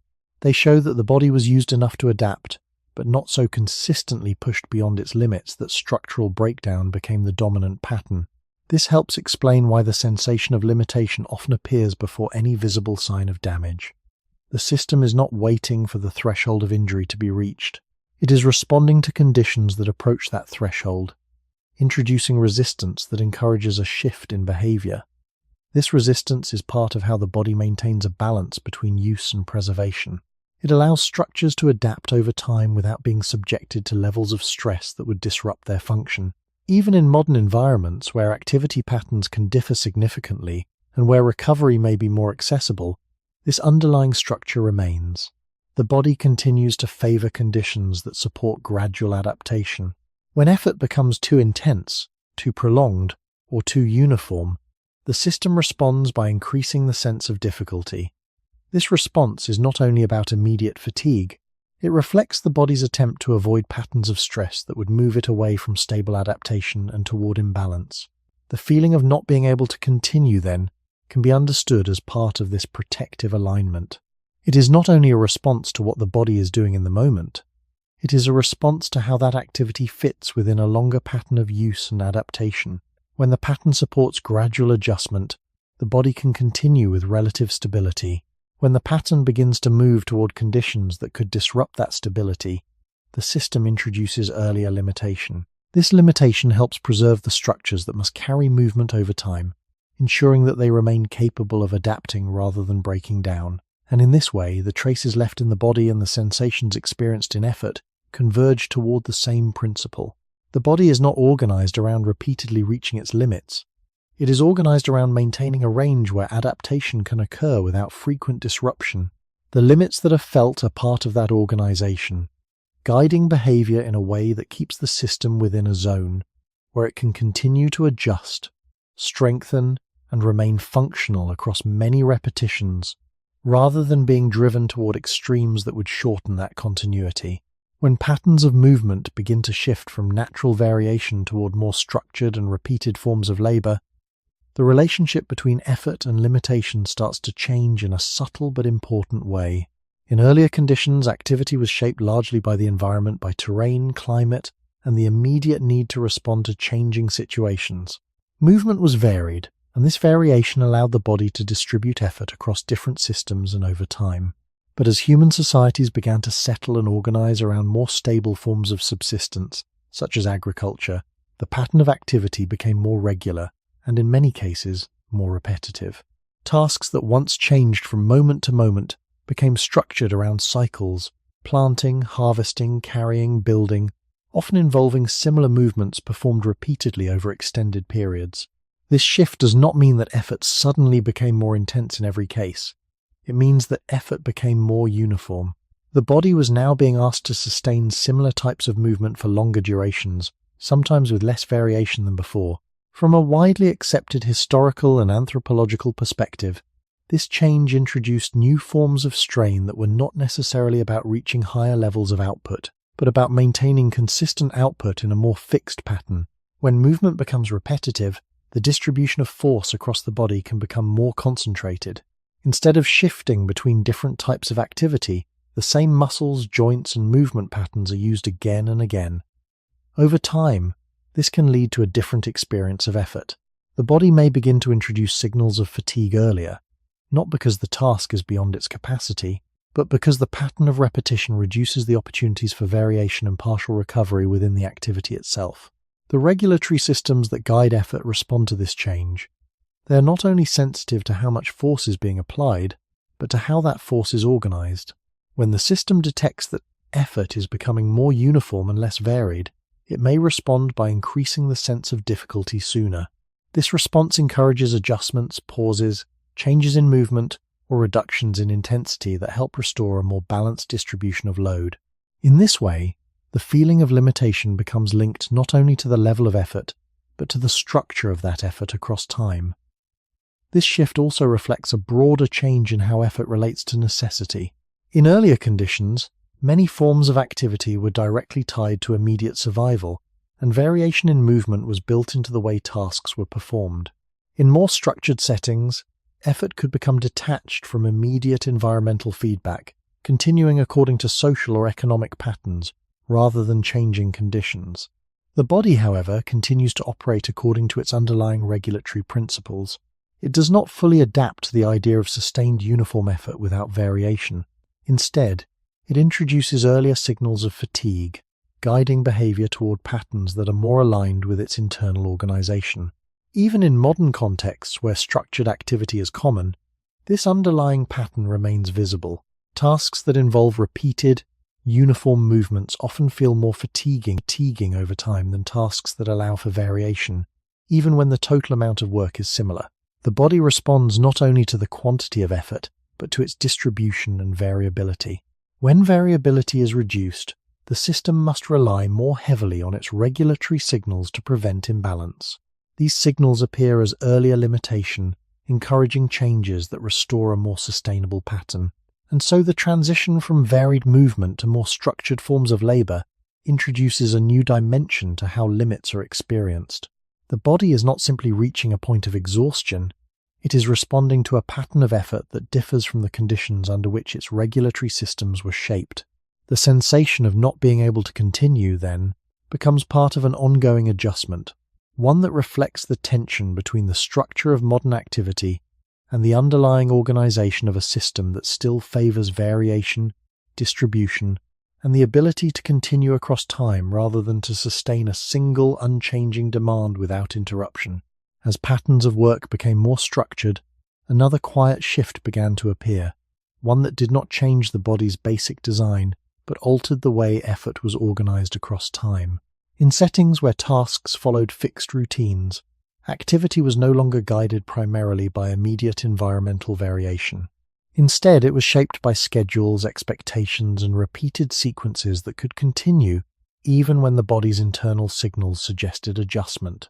This introduced a new relationship between effort and control. The body still produced signals of fatigue, still indicated when load was becoming concentrated or when stability might begin to shift. But those signals were now more often placed within a framework where stopping or changing pace was not always immediately possible. From a widely accepted historical perspective, forms of labor associated with settled life often involved tasks that had to be completed within certain periods, regardless of how effort was distributed moment to moment. This did not remove the body's regulatory systems, but it changed how their signals were acted upon. When the system introduces a sense of resistance, it is typically guiding behavior toward variation or reduction in effort. But in more structured contexts, that guidance may be delayed or overridden for practical reasons. The result is not an immediate failure, but a gradual increase in strain as the system continues to operate outside the pattern it prefers. This creates a different experience of limitation. Instead of appearing as an early boundary that gently redirects behavior, fatigue can accumulate in a more sustained way, building over time as the body continues to perform a uniform task. The sensation may feel heavier, less flexible, and more difficult to adjust, not because the body has lost its capacity, but because the conditions allow less opportunity for the small variations that normally help regulate effort. The brain continues to monitor internal signals, but the range of possible responses becomes narrower. This narrowing can make the sense of limit feel more rigid, even though the underlying capacity of the system has not fundamentally changed. This pattern aligns with what is known about how biological systems respond to repeated, uniform demands. When variation is reduced, the ability to distribute load decreases, and specific structures may bear more consistent stress. The regulatory systems respond by increasing the perception of effort, encouraging rest or change. But when those changes are delayed, the signals do not disappear. They persist, and often intensify, reflecting the system's continued attempt to restore balance.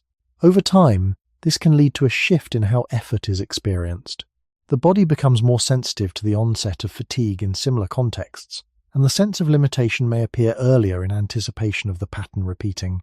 Even in modern environments where many forms of activity are structured and repeated, this dynamic continues to shape how limits are felt.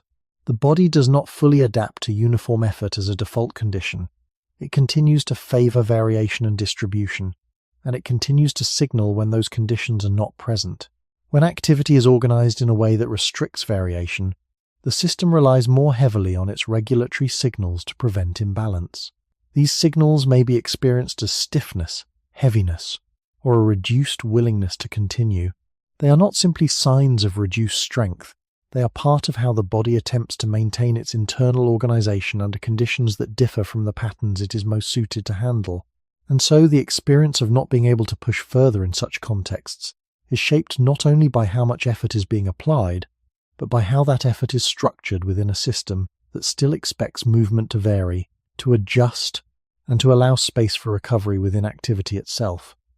When that space becomes limited, the sensation of limitation becomes more pronounced, not because the body has reached its true edge, but because it is operating within a pattern that makes that edge feel closer than it actually is. When effort continues within structured patterns over longer periods, another quiet shift begins to take shape, one that does not immediately appear in the muscles or in the joints, but in how the system organizes its expectations across generations and daily life. Activity is no longer only a response to changing conditions. It becomes part of a routine that is repeated, shared, and often inherited through the structure of work itself. This repetition does not change the fundamental biology of the body, but it changes the context in which that biology operates. Over time, the relationship between effort and necessity becomes more stable, but also more constrained. Tasks are performed because they are required within a system, not because they arise directly from the environment in each moment. This creates a situation where effort is applied in more predictable ways, but with fewer natural interruptions or variations. The body, however, continues to regulate itself according to patterns that favor flexibility and distribution. This difference between external structure and internal regulation introduces a subtle tension.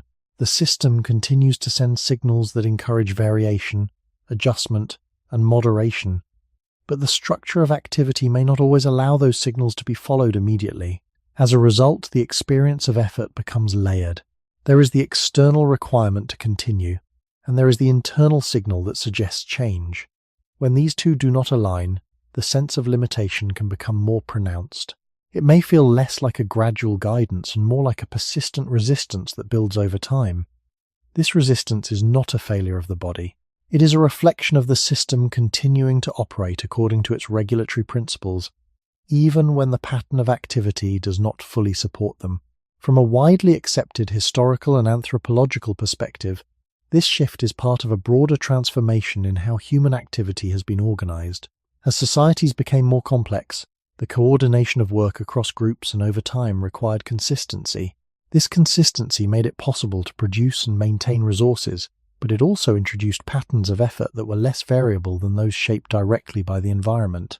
The body adapted to these patterns to some extent, but the underlying regulatory systems remained oriented toward maintaining balance through variation.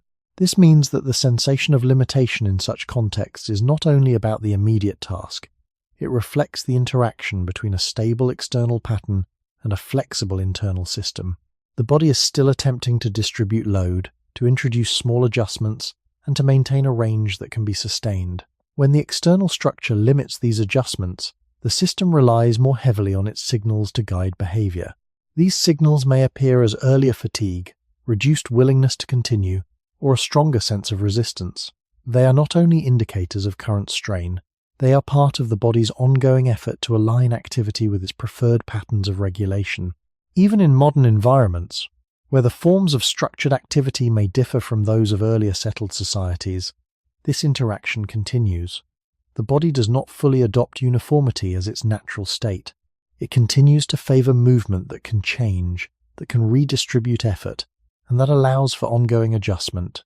When activity becomes too fixed, the system responds by increasing the sense of limitation, encouraging a return toward variation. And so the experience of not being able to push further, especially in contexts of repeated and structured effort, becomes a reflection of this deeper alignment. It is not simply that the body has reached its capacity, it is that the pattern of effort does not provide the conditions under which the body can continue comfortably. The system is not only measuring how much is being done, it is responding to how that effort fits within a framework that was shaped to handle change, not uniformity. And when that fit becomes less stable, the sensation that emerges is one of earlier limitation, quiet but persistent, guiding the body back toward patterns that allow it to maintain balance across time, rather than to sustain a single form of effort without interruption.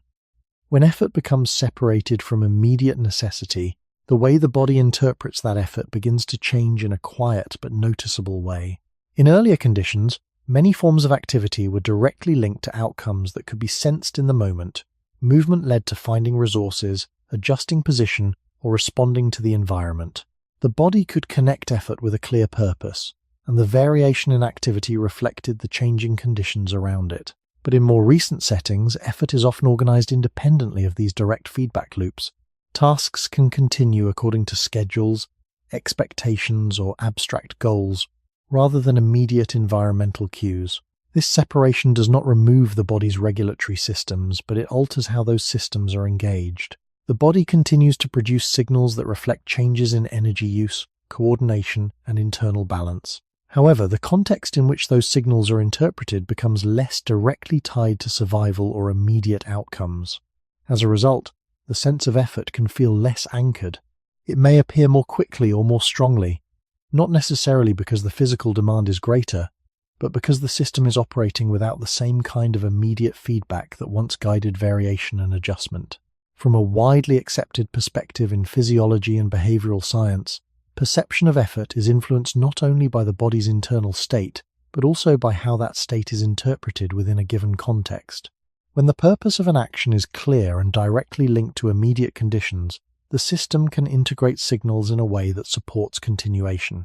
When that link is less direct, the same signals may be interpreted differently, leading to an earlier sense of limitation.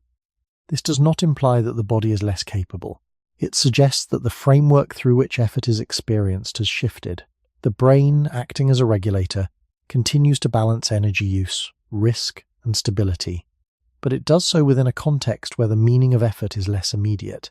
This can influence how quickly the system introduces resistance, especially when the outcome of continued effort is not clearly defined within the body's internal model of action. Another aspect of this shift is the way activity is often segmented. Instead of being distributed naturally across changing conditions, effort may be concentrated into defined periods, followed by periods of reduced activity. This segmentation can alter how the body organizes its responses. When effort is concentrated, the system may respond with earlier signals of fatigue, reflecting the reduced opportunity for variation and partial recovery within the activity itself. These signals are consistent with the body's preference for distributed patterns of movement, even if the external structure encourages a different approach. Over time, this separation between effort and immediate necessity can influence how limits are perceived. The body continues to regulate itself according to principles that favor continuity and balance, but the context in which effort occurs may not always support those principles. The result is a sensation of limitation that can feel less flexible and more immediate, even when the underlying capacity remains unchanged. The system is still functioning as it was shaped to function, but it is doing so in conditions that do not always align with its preferred patterns.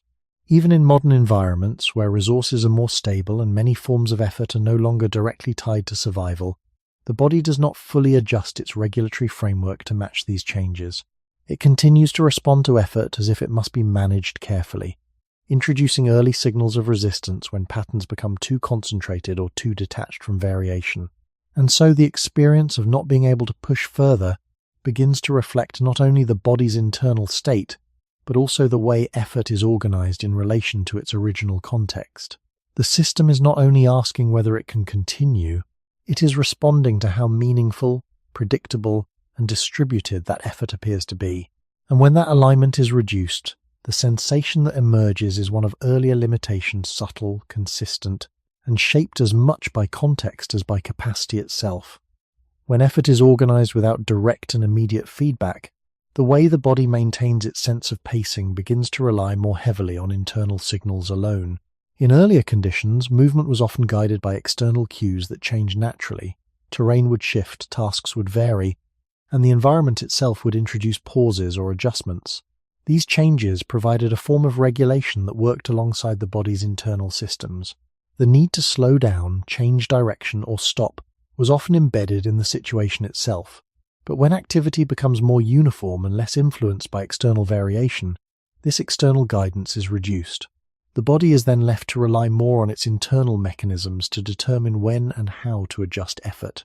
From a widely accepted physiological perspective, internal regulation depends on signals that reflect the state of multiple systems, muscle activity, breathing, circulation, and internal balance.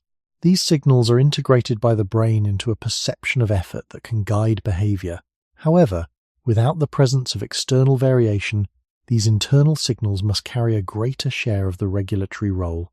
They must not only indicate how the body is functioning, but also serve as the primary guide for pacing and adjustment.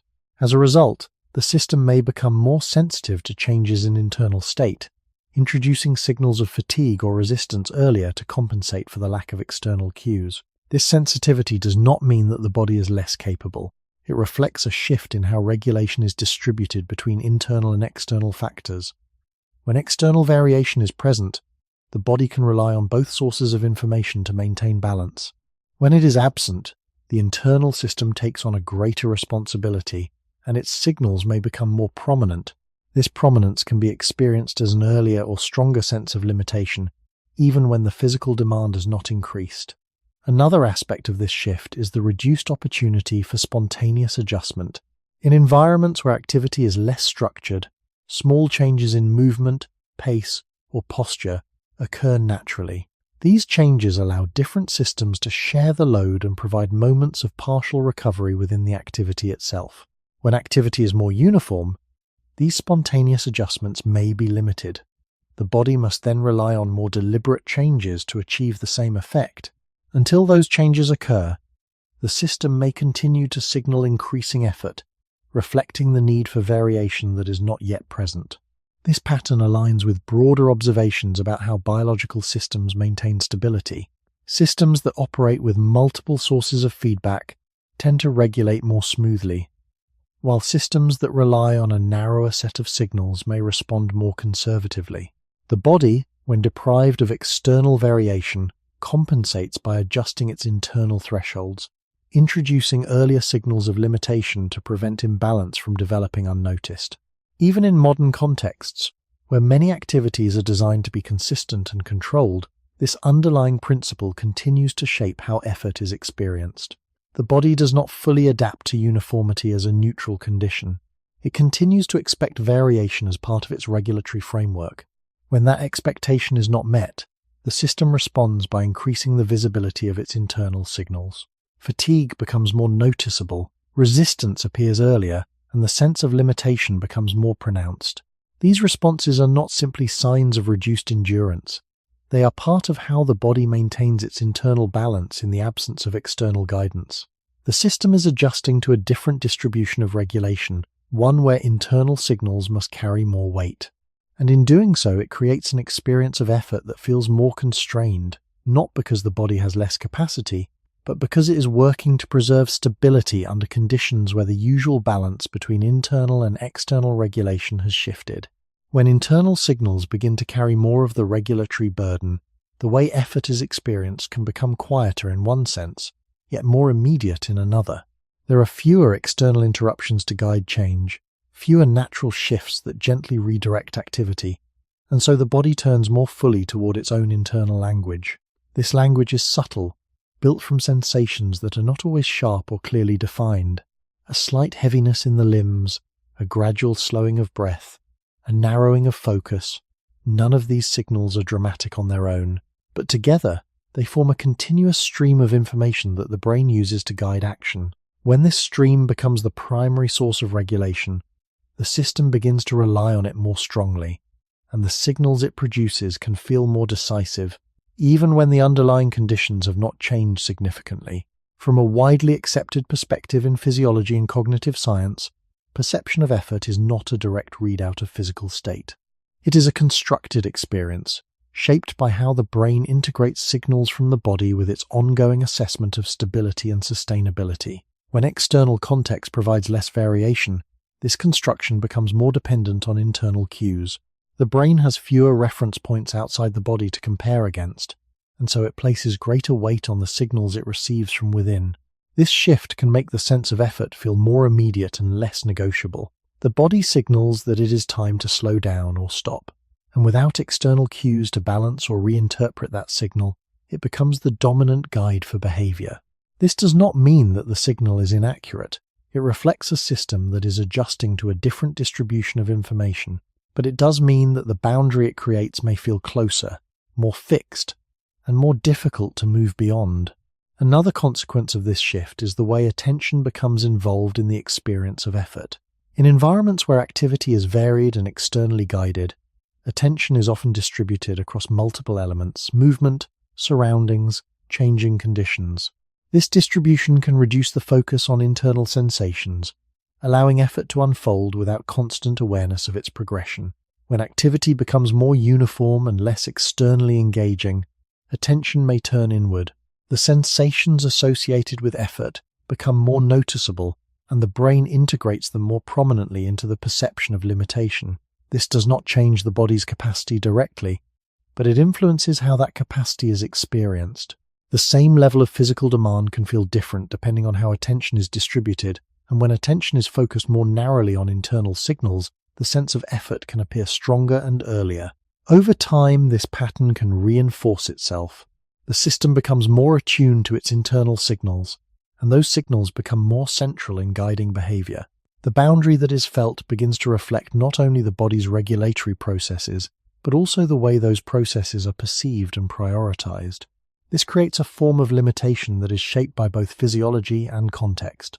The body is still capable of adapting, still able to shift its responses under different conditions, but within the current pattern, the experience of effort remains closely tied to the internal signals that guide it. Even in modern environments where the external structure of activity may remain consistent, this interaction between internal regulation and attention continues to shape how limits are felt. The body does not separate sensation from interpretation. It integrates them into a single experience that feels immediate and real.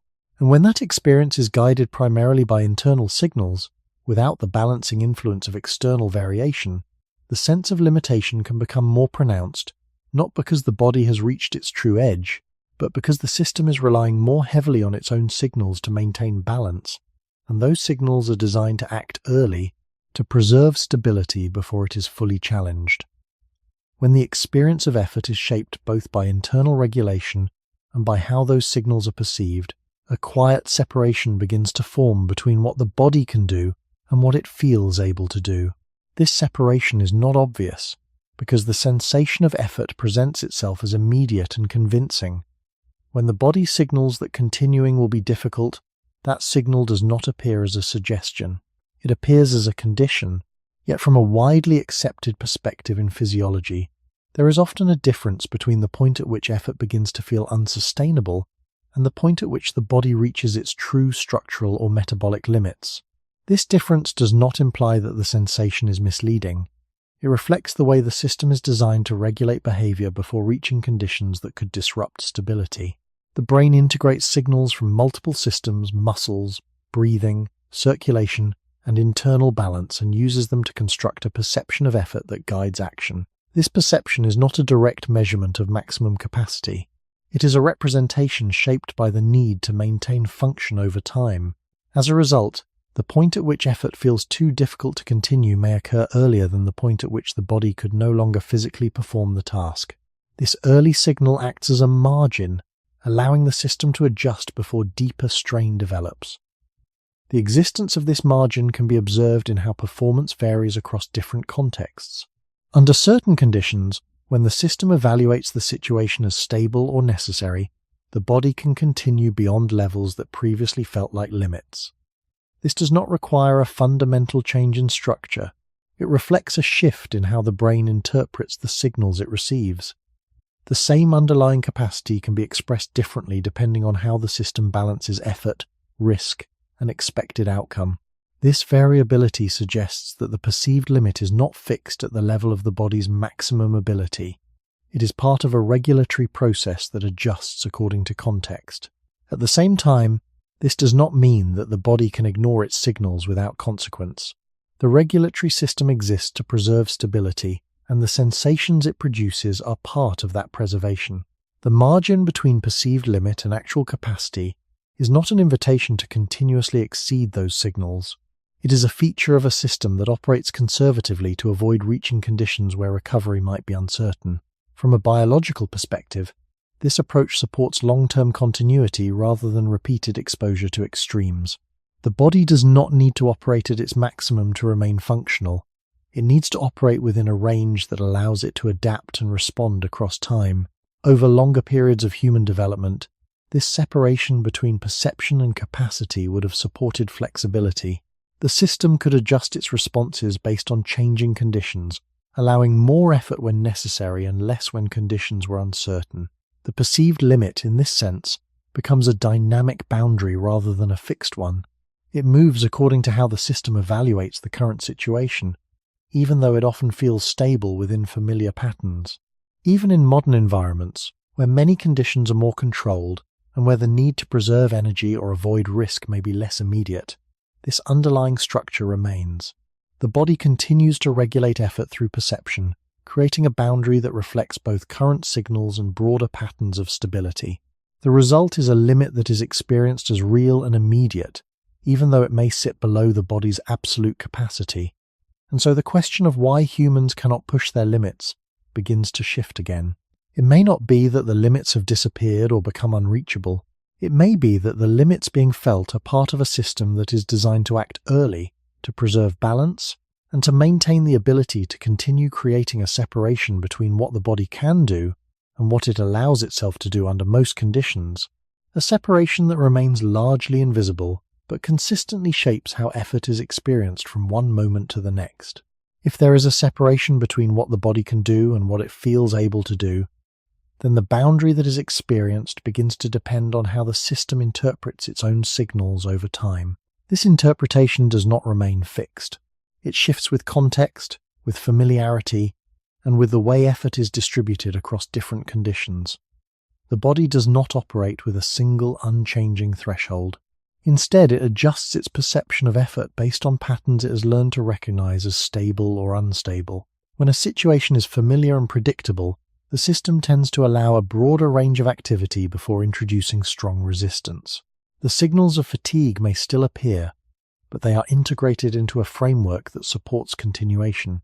In contrast, when a situation is less familiar or more uncertain, the same signals may lead to an earlier sense of limitation, reflecting the system's tendency to preserve stability under conditions where outcomes are less clear. This adjustment is not random. It reflects a widely accepted principle in physiology and behavioral science. The body regulates effort in relation to both internal state and external context. The brain integrates these sources of information to create a perception that guides action. This perception is flexible, capable of expanding or contracting depending on how the system evaluates the situation. The boundary that is felt is therefore not a fixed edge of capacity, but a moving point that reflects the current balance between demand, stability, and expectation. This movement can be observed in how effort changes across different environments. A task that feels difficult in one setting may feel more manageable in another, even when the physical requirements remain similar. This does not necessarily indicate a change in strength or endurance. It suggests a change in how the system is interpreting the conditions under which the task is performed. When the system perceives greater stability, whether through familiarity, predictability, or a sense of control, it may allow effort to extend further. When it perceives greater uncertainty, it may narrow the range more quickly, introducing earlier signals of resistance. Over time, this flexibility allows the body to adapt to a wide range of conditions without relying on a single, fixed limit. The system does not need to know its absolute capacity in every situation. It only needs to maintain a range that is appropriate for the current context. This approach supports continuity, allowing the body to function across changing environments without requiring constant recalibration of its maximum abilities. At the same time, this flexibility can make the experience of limitation feel inconsistent. The boundary that seemed firm in one moment may shift in another, creating the impression that the body's capacity is unstable. In reality, it is the perception of effort that is adapting, not the underlying structure. Even in modern environments where many activities are repeated under controlled conditions, this dynamic remains. The body continues to interpret effort through a framework that integrates both internal signals and contextual cues. The perceived limit reflects this integration, changing as the system adjusts its expectations and its assessment of stability. This means that the sensation of not being able to continue is not solely determined by the body's physical capacity. It is shaped by how the system interprets the situation as a whole. The brain does not simply measure how much effort is possible. It evaluates how that effort fits within a pattern that can be sustained. And when that evaluation shifts, the boundary that is felt shifts with it quietly, continuously, and often without clear explanation, creating a sense of limitation that feels immediate and real, even though it is part of a system designed to remain flexible rather than fixed at a single unchanging point. When the boundary of effort is understood as something that can shift, another quiet realization begins to emerge. The limit that is felt in any given moment is not a final edge, but a position within a range that the system considers appropriate under current conditions. This range is not fixed, and it is not defined by a single measurement. It is shaped by the ongoing interaction between internal signals, past patterns, and the present context. The body does not aim to locate its absolute capacity each time it moves. It aims to remain within a zone where stability can be maintained. This zone can expand or contract, but it rarely disappears. Even when effort increases and the system allows continuation beyond what previously felt like a limit, the experience does not become unlimited. A new boundary forms, guided by the same principles of regulation and preservation. This suggests that the concept of a single, ultimate limit is less relevant to how the body actually functions. What matters more is how the system navigates within its range, how it adjusts, how it anticipates, and how it maintains balance across time. From a widely accepted physiological perspective, this continuous adjustment is central to how complex systems remain stable. The body does not rely on reaching a maximum to define its capacity. It relies on maintaining a dynamic equilibrium, where different processes are coordinated in a way that allows ongoing function. The perception of effort is part of this coordination. It does not simply mark the point where the body can no longer continue. It marks the point where the system begins to prioritize preservation more strongly than continuation. This prioritization can change depending on conditions. In some situations, the system may allow effort to extend further, shifting the boundary outward. In others, it may narrow the range, introducing limitation earlier. The underlying capacity of the body may not change significantly between these situations, but the way that capacity is expressed does. This expression is guided by the brain's ongoing assessment of stability, risk, and sustainability. The boundary that is felt is therefore a reflection of how the system is choosing to operate within its range, rather than a fixed edge that defines what is possible. Over time, this understanding reframes the experience of not being able to push further. It is no longer only about reaching a point of failure. It becomes part of a broader pattern of regulation, where the body continuously adjusts its position within a range that supports continuity. The sensation of limitation is one of the tools the system uses to maintain that position. It guides behavior in a way that keeps the body within conditions it can manage, rather than allowing it to drift toward extremes that could disrupt its balance. Even in modern environments, where many conditions are stable and predictable, this pattern remains. The body continues to operate within ranges, not at fixed edges. It continues to interpret effort through a framework that favors adjustment over absolute measurement. And so the feeling of a limit, even when it appears firm and immediate, is part of a system that is inherently flexible. It reflects a moment within a range, not the end of what is possible. The system can shift, expand, or contract its boundaries over time, but it does so according to principles that prioritize stability rather than maximum output. And in this way, the question of why humans cannot push their limits begins to settle into a quieter form.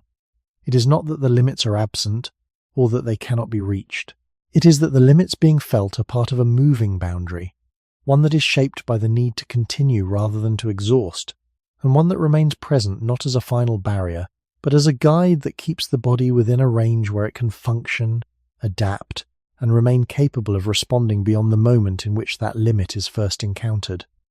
When all of these patterns are brought together, a quieter picture begins to form, one that does not present the body as something that has lost its ability, but as something that has been consistently guided away from using that ability to its extreme.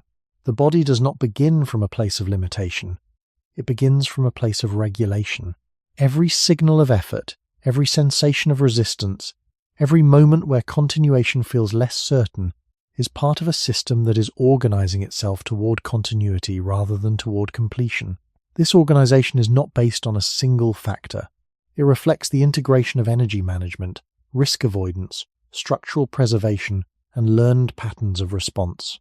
Each of these elements contributes to the boundary that is felt, and together they create a system that rarely approaches its absolute edge under ordinary conditions. From a widely accepted perspective in physiology and evolutionary biology, this type of organization supports long-term function. A system that operates below its maximum capacity can adjust more easily to change, can recover more reliably, and can continue across varying conditions without requiring constant restoration from extremes. This does not mean that the body is incapable of reaching higher levels of output. It means that the system does not treat those levels as its default mode of operation. Instead, it maintains a range that balances effort with preservation, allowing the body to remain functional across time rather than focusing on what it can achieve in a single moment. This balance becomes especially visible when considering how different systems interact. The body is not a collection of independent parts, each reaching its own limit in isolation. It is an integrated system, where changes in one area influence others. When effort increases in one part, adjustments occur throughout the system to maintain stability. These adjustments are not always visible, but they shape how effort is experienced. The sensation of limitation often reflects the coordination of these adjustments, rather than the failure of a single component. The body is not simply stopping because it cannot continue. It is adjusting because continuing at the same level would disrupt the balance that allows all systems to function together. Over time, this pattern creates a consistent experience of effort that feels bounded, even though the underlying capacity remains broader. The system returns to a range that it recognizes as stable, and it reinforces that range through repeated regulation. This reinforcement makes the boundary feel fixed, even though it is part of a dynamic process. The body is not revealing its maximum in these moments. It is revealing its preference for maintaining conditions that allow it to continue. Even in modern environments, where many of the original pressures that shape this system are less immediate, the structure remains. The body continues to operate according to principles that prioritize continuity, variation, and the preservation of function. It does not fully adjust to conditions where pushing to the limit carries fewer consequences. Instead, it maintains the patterns that have allowed it to function reliably over long periods of time. And so the question that began with a sense of loss, why humans can no longer push their limits, begins to take on a different tone. The limits have not disappeared, and the capacity has not been removed. What has remained is a system that rarely chooses to reach those limits under ordinary conditions.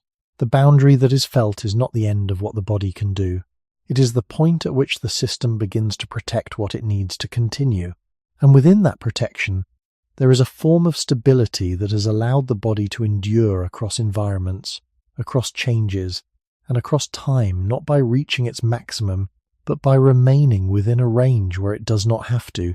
If the body is consistently guided away from its extremes, then the meaning of pushing a limit begins to change. It is no longer simply about reaching a point where continuation becomes impossible. It becomes a moment where the system is asked to move beyond the range it has learned to maintain. This movement does not happen automatically, and is not always encouraged by the body's internal signals. The system, shaped by long patterns of preservation, continues to favor stability. It does not naturally seek the outer edge of its capacity. Instead, it remains within boundaries that feel familiar, where effort can be sustained without introducing too much uncertainty. This does not imply that the outer edge cannot be approached. It suggests that doing so requires a change in how the system interprets its own signals. The sensation of effort, which normally acts as a guide toward moderation, must be understood as part of a regulatory process rather than as a final statement of what is possible. From a widely accepted perspective in physiology, the perception of effort can shift under different conditions, allowing the body to express more of its underlying capacity when the system evaluates the situation as stable or necessary. This shift does not remove the body's protective mechanisms. It adjusts how those mechanisms are expressed. The boundary moves, not because the body has changed in structure, but because the system has adjusted its assessment of what can be sustained. At the same time, this adjustment is not unlimited. The body does not become free from its need to maintain balance. Even when effort extends further, the regulatory systems remain active, continuing to monitor and guide the process. The experience of effort may feel different, but it is still shaped by the same principles of energy distribution, risk management, and coordination across systems. The difference lies in how the system positions itself within its range, allowing a broader portion of that range to be used under certain conditions. This understanding reframes the idea that humans have lost the ability to push their limits. The ability itself has not disappeared. What has remained is a system that does not treat that ability as its default state. It uses it selectively, guided by conditions that influence how effort is interpreted. In everyday situations where the need to reach the outer edge is not immediate, the system continues to operate within its more conservative range. The limit that is felt reflects this choice, even though it does not appear as a choice from within the experience itself. Over time, this pattern creates a consistent sense that the body stops early, that effort becomes difficult before it should, and that continuation is limited by something that feels fixed. But beneath that consistency, there is still a range that extends beyond what is commonly used. The system remains capable of adjusting, of shifting its boundaries, and of allowing more effort when the conditions support it. Yet it rarely does so without reason, because its primary function is not to explore extremes, but to maintain continuity. And so the question returns, but in a quieter form. It is not simply why humans cannot push their limits. It is why the system that governs the body chooses, most of the time, not to. The sensation of limitation is not the removal of capacity. It is the presence of regulation steady, consistent, and shaped by a long history of maintaining balance rather than reaching the edge. And within that regulation, the body continues to operate as it always has, not by showing everything it can do, but by preserving what it needs to continue, moment after moment, within a range that feels final but is, in reality, only a part of what remains possible. In the end, the human body begins to look less like a machine that has become weaker and more like a living system that has become very skilled at protecting its own continuity. It does not rush toward its maximum. It does not reveal everything it can do each time effort begins. Instead, it measures, adjusts, restrains, and preserves. What feels in everyday life like an early limit may not be a sign of failure at all. It may be the ordinary expression of a body that was shaped to survive through repetition, uncertainty, and long stretches of time where lasting function mattered more than brief extremes. This does not reduce the reality of fatigue. It does not dismiss the heaviness, the slowing down, or the sense that something inside the body has decided the effort should end. Those experiences are real, but they may belong to a deeper logic than they first appear to. The body is not only asking whether it can continue, it is asking whether continuing fits within a pattern it can sustain without losing balance. That question is older than modern work, older than training, older than any single culture. It belongs to a body formed in conditions where energy had to be shared, force had to be distributed, injury could not be treated easily, and tomorrow still had to be faced after today's effort was over. Seen in that light, the human limit is not simply a wall, it is often a negotiation. It is the result of many systems speaking at once: muscles, circulation, breathing, energy use, memory, expectation, and attention, each contributing to a boundary that feels singular, even though it is made from many layers. This boundary is not fixed, but it is also not meaningless. It protects even when it frustrates. It narrows, even when more may still be possible. It keeps the body within a range where it can continue, adapt, and remain responsive, rather than spending itself completely in one moment of effort. And perhaps that is where the value of this question finally settles. The body does not always need to be understood as something broken because it refuses to live at the edge. There is another way to see it. A human body that stops early may not be betraying its purpose. It may be following it. It may be doing what it has done for a very long time, preserving enough of itself to remain usable, stable, and alive across changing conditions.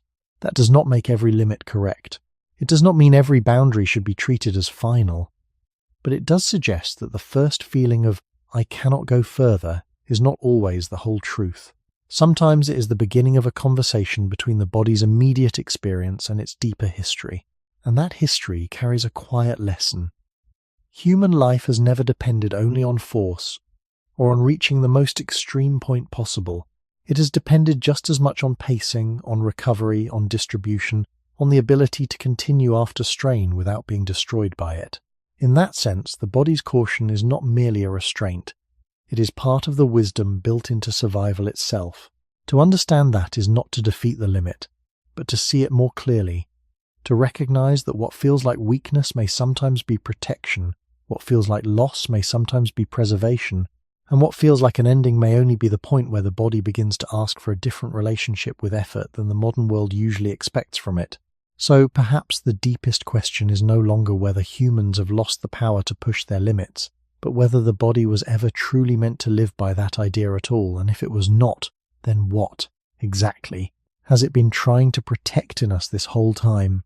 In the end, the human body begins to look less like a machine that has become weaker, and more like a living system that has become very skilled at protecting its own continuity.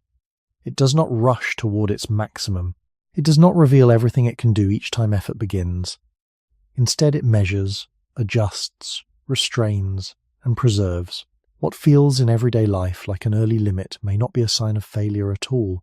It may be the ordinary expression of a body that was shaped to survive through repetition, uncertainty, and long stretches of time where lasting function mattered more than brief extremes. This does not reduce the reality of fatigue.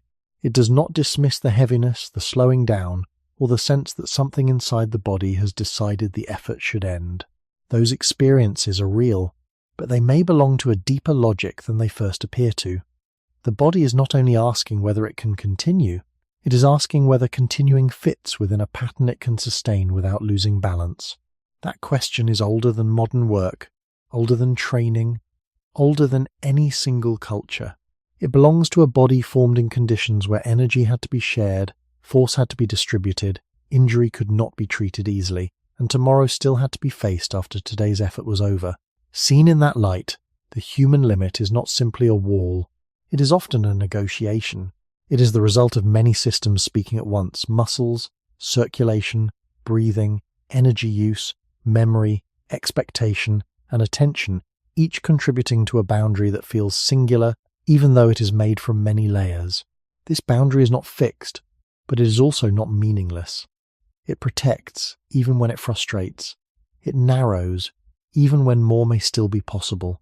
It keeps the body within a range where it can continue, adapt, and remain responsive, rather than spending itself completely in one moment of effort. And perhaps that is where the value of this question finally settles. The body does not always need to be understood as something broken because it refuses to live at the edge. There is another way to see it. A human body that stops early may not be betraying its purpose. It may be following it. It may be doing what it has done for a very long time, preserving enough of itself to remain usable, stable, and alive across changing conditions. That does not make every limit correct. It does not mean every boundary should be treated as final. But it does suggest that the first feeling of, "I cannot go further," is not always the whole truth. Sometimes it is the beginning of a conversation between the body's immediate experience and its deeper history, and that history carries a quiet lesson. Human life has never depended only on force or on reaching the most extreme point possible. It has depended just as much on pacing, on recovery, on distribution, on the ability to continue after strain without being destroyed by it. In that sense, the body's caution is not merely a restraint. It is part of the wisdom built into survival itself. To understand that is not to defeat the limit, but to see it more clearly, to recognize that what feels like weakness may sometimes be protection, what feels like loss may sometimes be preservation, and what feels like an ending may only be the point where the body begins to ask for a different relationship with effort than the modern world usually expects from it. So perhaps the deepest question is no longer whether humans have lost the power to push their limits, but whether the body was ever truly meant to live by that idea at all. And if it was not, then what, exactly, has it been trying to protect in us this whole time?